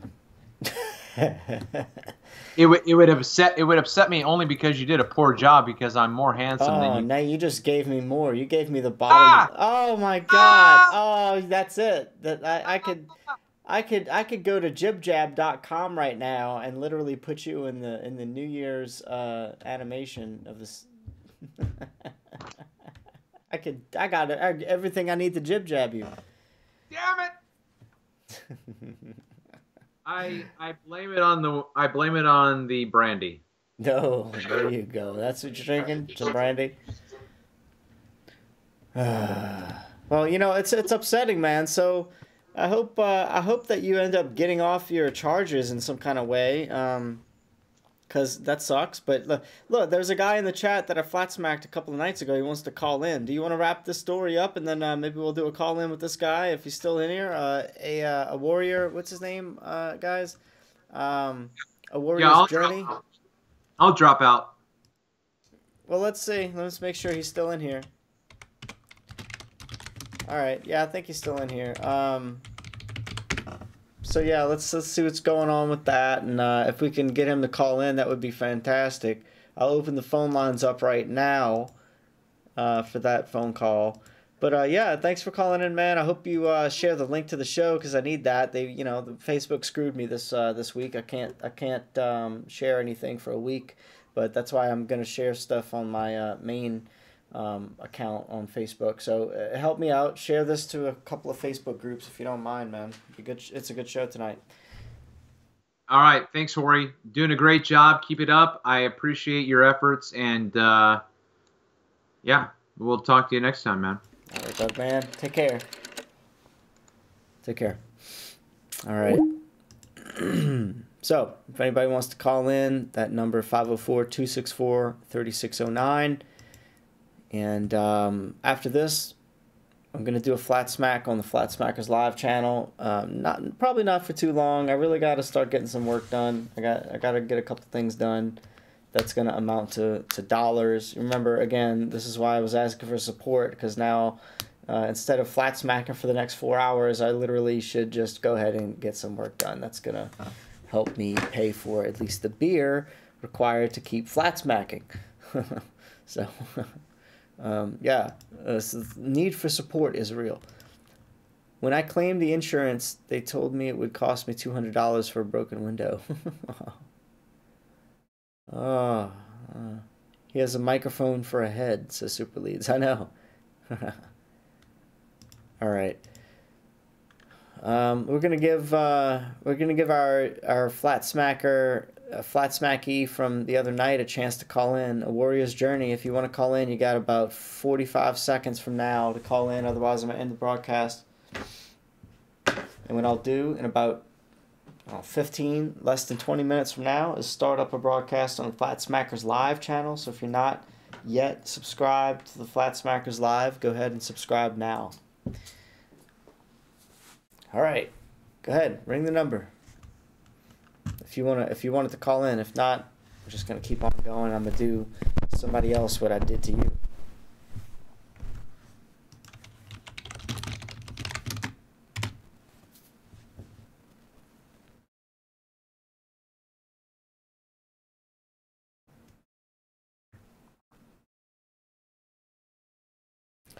So I'm waiting patiently for that. I can't wait to call Cox Cable because this is terrible. All right, here we go.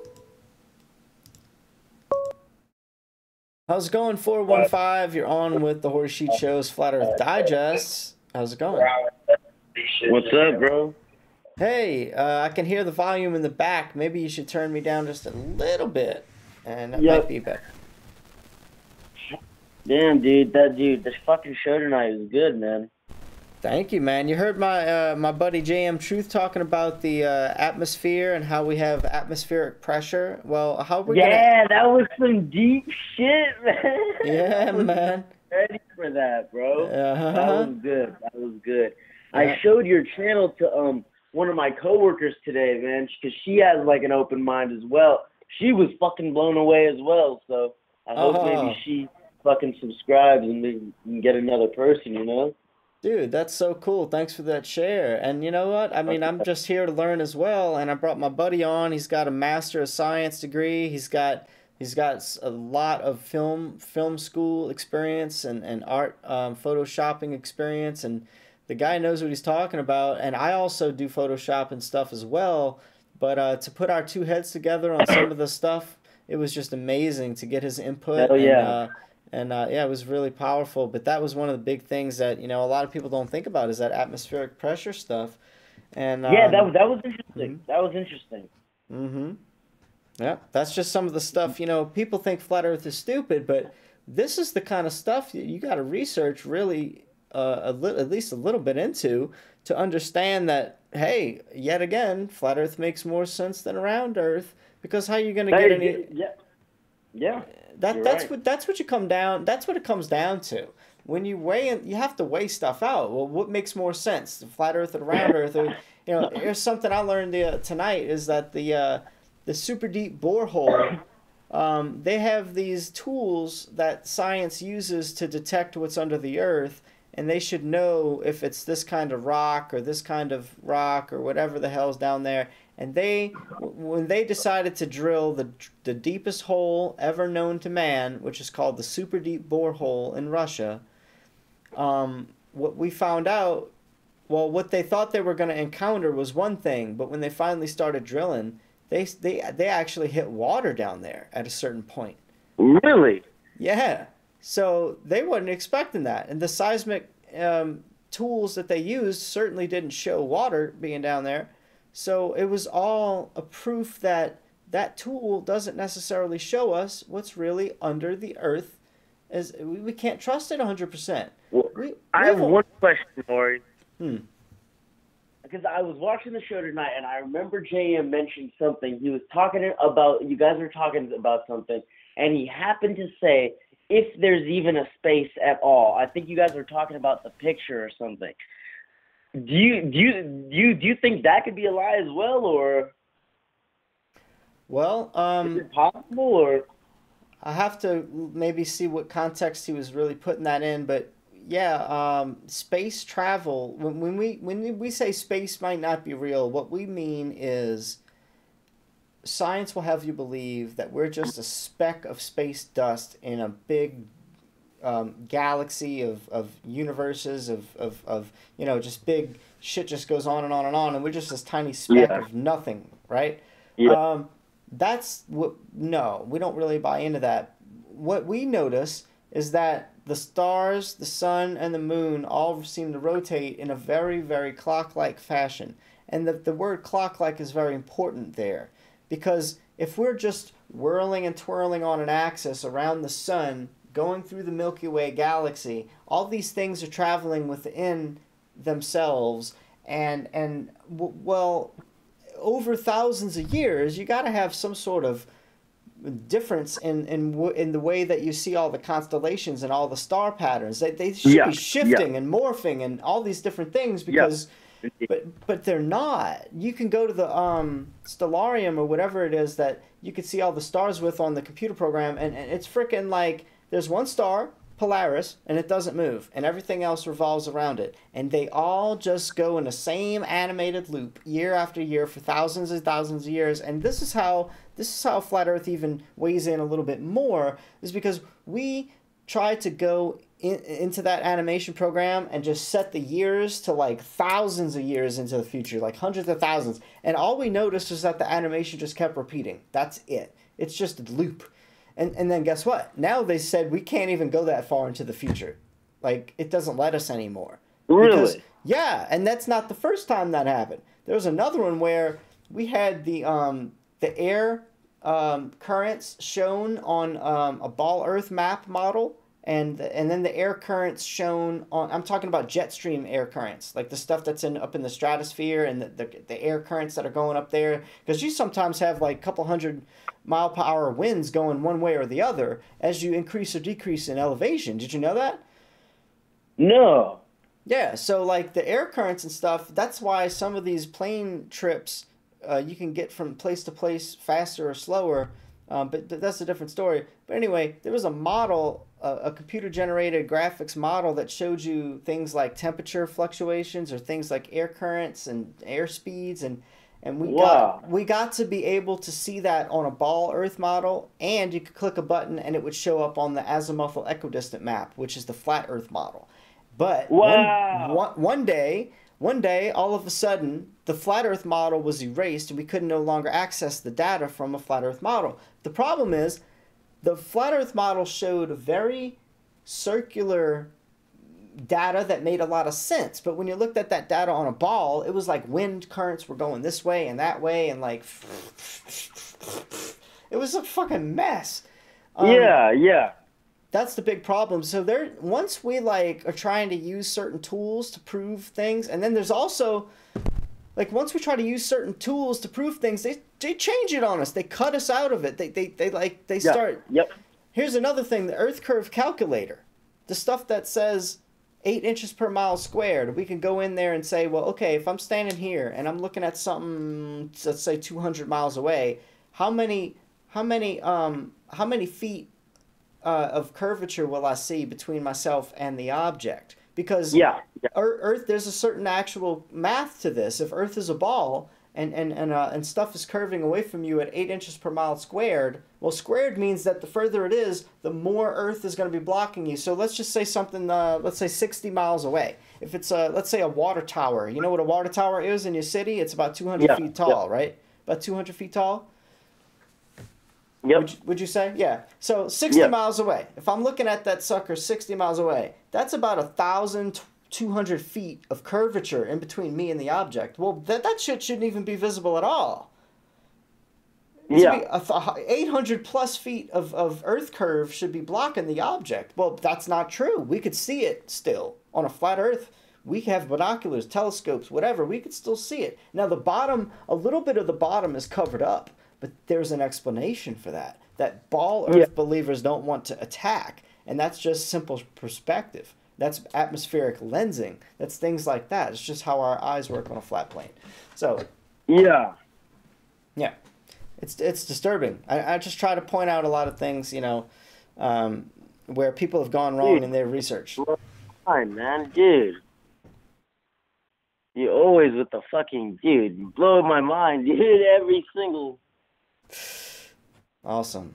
I'm so glad, man. I'm so glad. Like, you're the first guy that's called in from Chat Roulette and said, have you done any research, man? Have you looked into any other stuff? There's a lot of cool channels to look into. Also, one of the things I wanted to ask you, because I called just to say thank you for even, enlightening me on it, and one to ask, how would I go about researching it or getting more information if I want, Sure. All right. Check this out. There's, first of all, there's hours of content that I've done before I started doing my live show on the Hori Sheet Show. It's definitely worth looking into all of my old Flat Earth Digest labeled videos. And I have episode 1 through at least 13 that I did while I wasn't even live for people. And then I started doing episode 1 to, which we're at 11 now, the live version.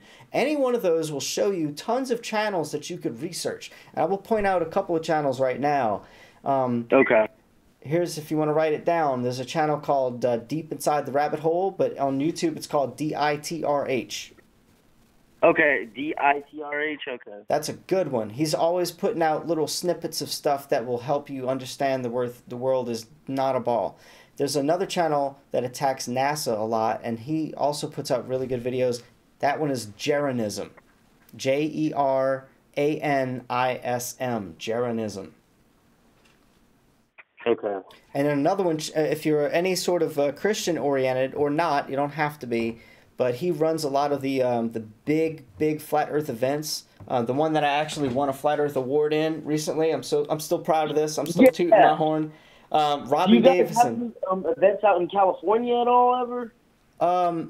No, I know some people that are doing stuff on the California Boulevard on the strip out there. And they actually do a live stream on the Poncho Pete live stream channel. If you ever want to see Flat Earth 24/7, a live hangout, Poncho Pete 24/7 on YouTube.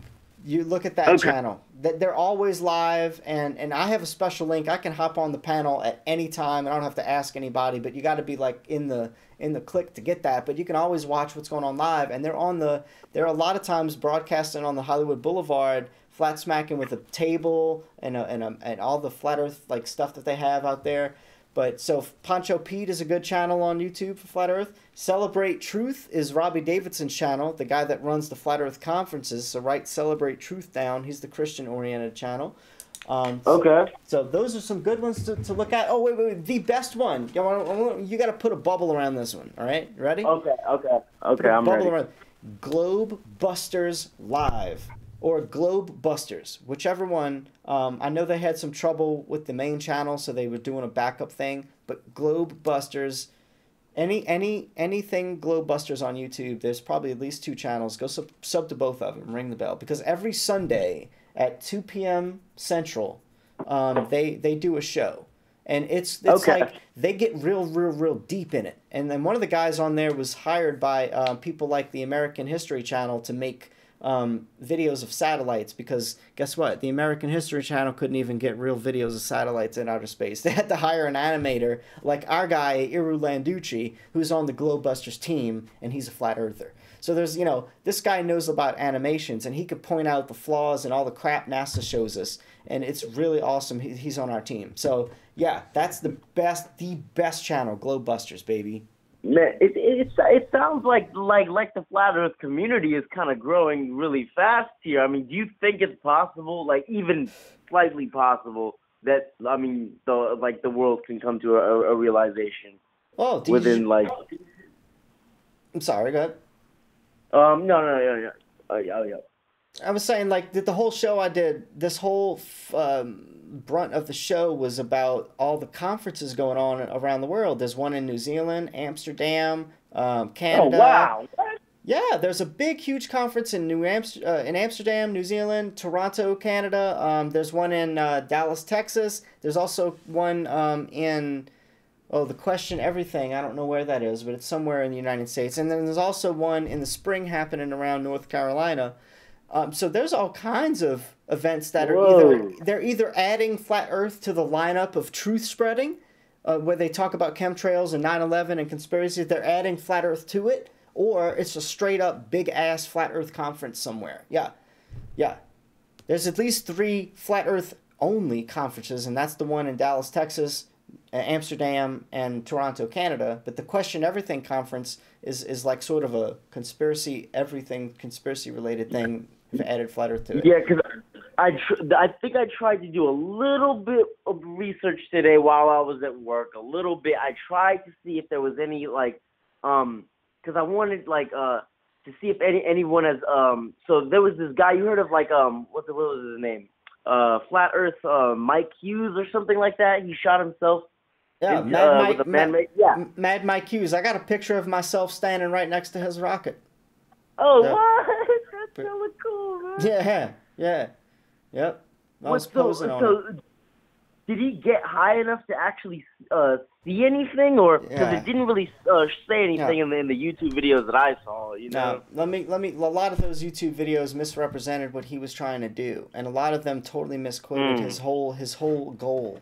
That first launch was just to gain publicity for himself and Flat Earth, to say he launched himself out of a steam-powered rocket. That was it. The next one that he said he's gonna do, we're waiting for him to get the kahunas enough to do it.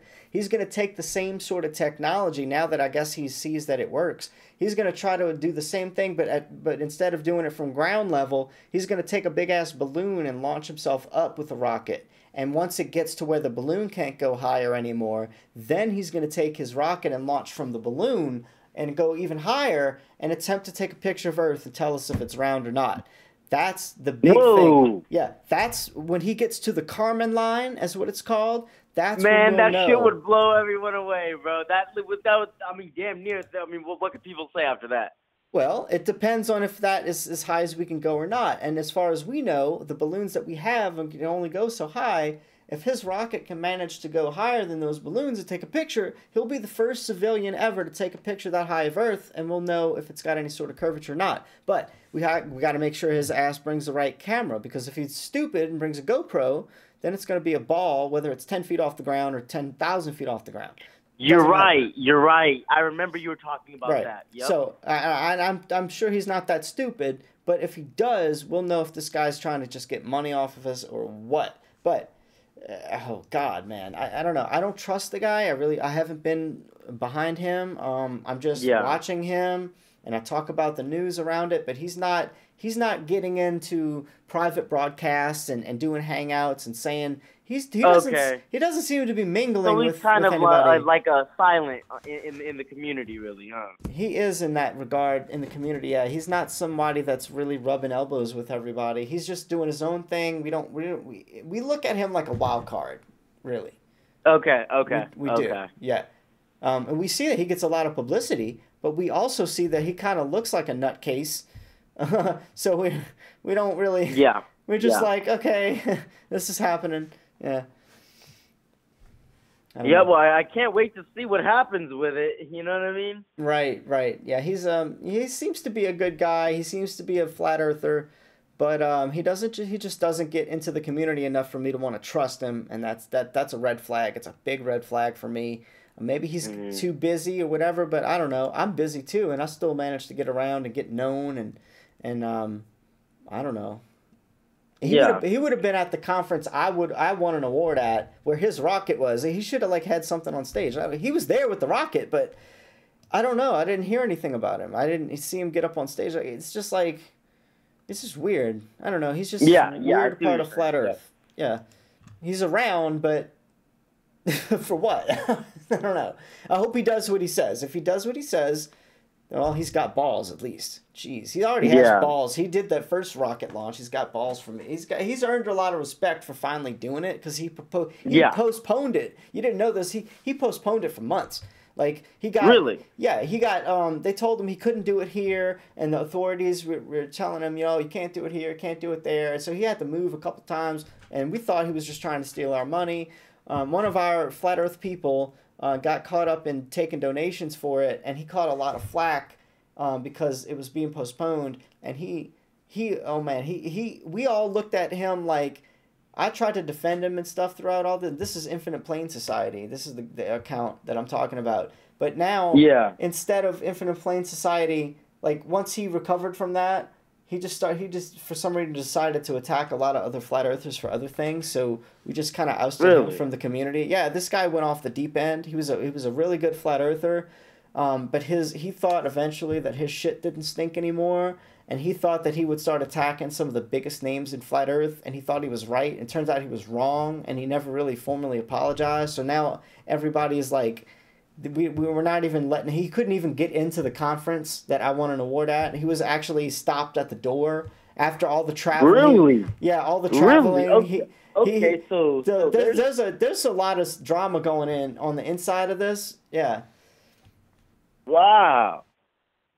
Yeah, there's a lot of people that are really protective about the movement and what gets out and who we see in the mainstream media and what we think about them. That's kind of what I'm saying. Well, that's good. Well, that's good. That's what's needed. Hell yeah. Well, yeah, we have to kind of let people know, hey, yeah, Mad Mike Hughes, you heard about him? Okay, yeah, that's the one thing. But personally, I don't promote him too much. Because I don't. Yeah, I see. You see what I mean? What you're saying? Yeah. All right. That's all I'm saying. Mm-hmm. I want to like the guy, but there's a couple of reasons why I don't talk about certain people. Are you gonna do flat smacking tonight, then? I think I will, man. I'm gonna end this broadcast, and then I'm gonna go get another beer. I'm gonna get my mind right. I have something called Tangelope. It's got more orange hairs in it than anything, if you know what I mean. And then Yep. And then I'm gonna hit the live stream 10-minute timer again. So be ready for that if you want to join us within 20 minutes. We'll be doing that. Yeah, man. Yeah, I don't want to keep you all night, man, but I'll be around for that, man. Yeah, I'm gonna be around for your content for a long time, man. I love it, bro. Oh man, good stuff. Thanks for being open-minded. Thanks for calling in, and much love, man. I hope you stay with us and share the links, man. Share the links. Share the sheet. That's what I call it. Share the sheet. Yeah, definitely, man. Definitely. All right, I'll see you later, Jorge. Peace out. Have a good night. You too. All right, guys. So that's it. We're gonna end the broadcast. Shaking My Head is a good channel. Shaking My Head, is that a good channel? I gotta check it out. So anyway, yeah, guys, that was it. It was a good Flat Earth Digest, episode 11. We had a guy that I flat smacked just last night or 2 nights ago. He was like totally digging it. That was the guy who just called in, and I love that. If I can make a difference in people's lives like that, my job is done, and my job is done for weeks. You know, like we all have to be doing this. We all have to be talking to friends and family. We all have to be print out business cards. I can give you some business cards for the Horty Sheet Show. You could print them out. They're, you know, for like 20 or 30 bucks. You can have like 200 to 100 business cards, whatever it is. You could put them at gas pumps. You can go here, there. That could be what you do for Flat Earth, and that would be acceptable. Just to share a channel like mine would be fantastic. Just to share the link. That shit's free. Would be fantastic. But anyway, all 19 of you, I hope that the least you can do right now is copy and paste the link in your title bar and share it on your main Facebook page or share it to a Facebook group. Do it for me, because like I said, I'm screwed. Facebook's not let me post for a week, and they're Jews. I'm sorry, they're dirty shitholes. But anyway, guys, this is it. Much love. I'm here to wake people up. Who's with me? Peace out.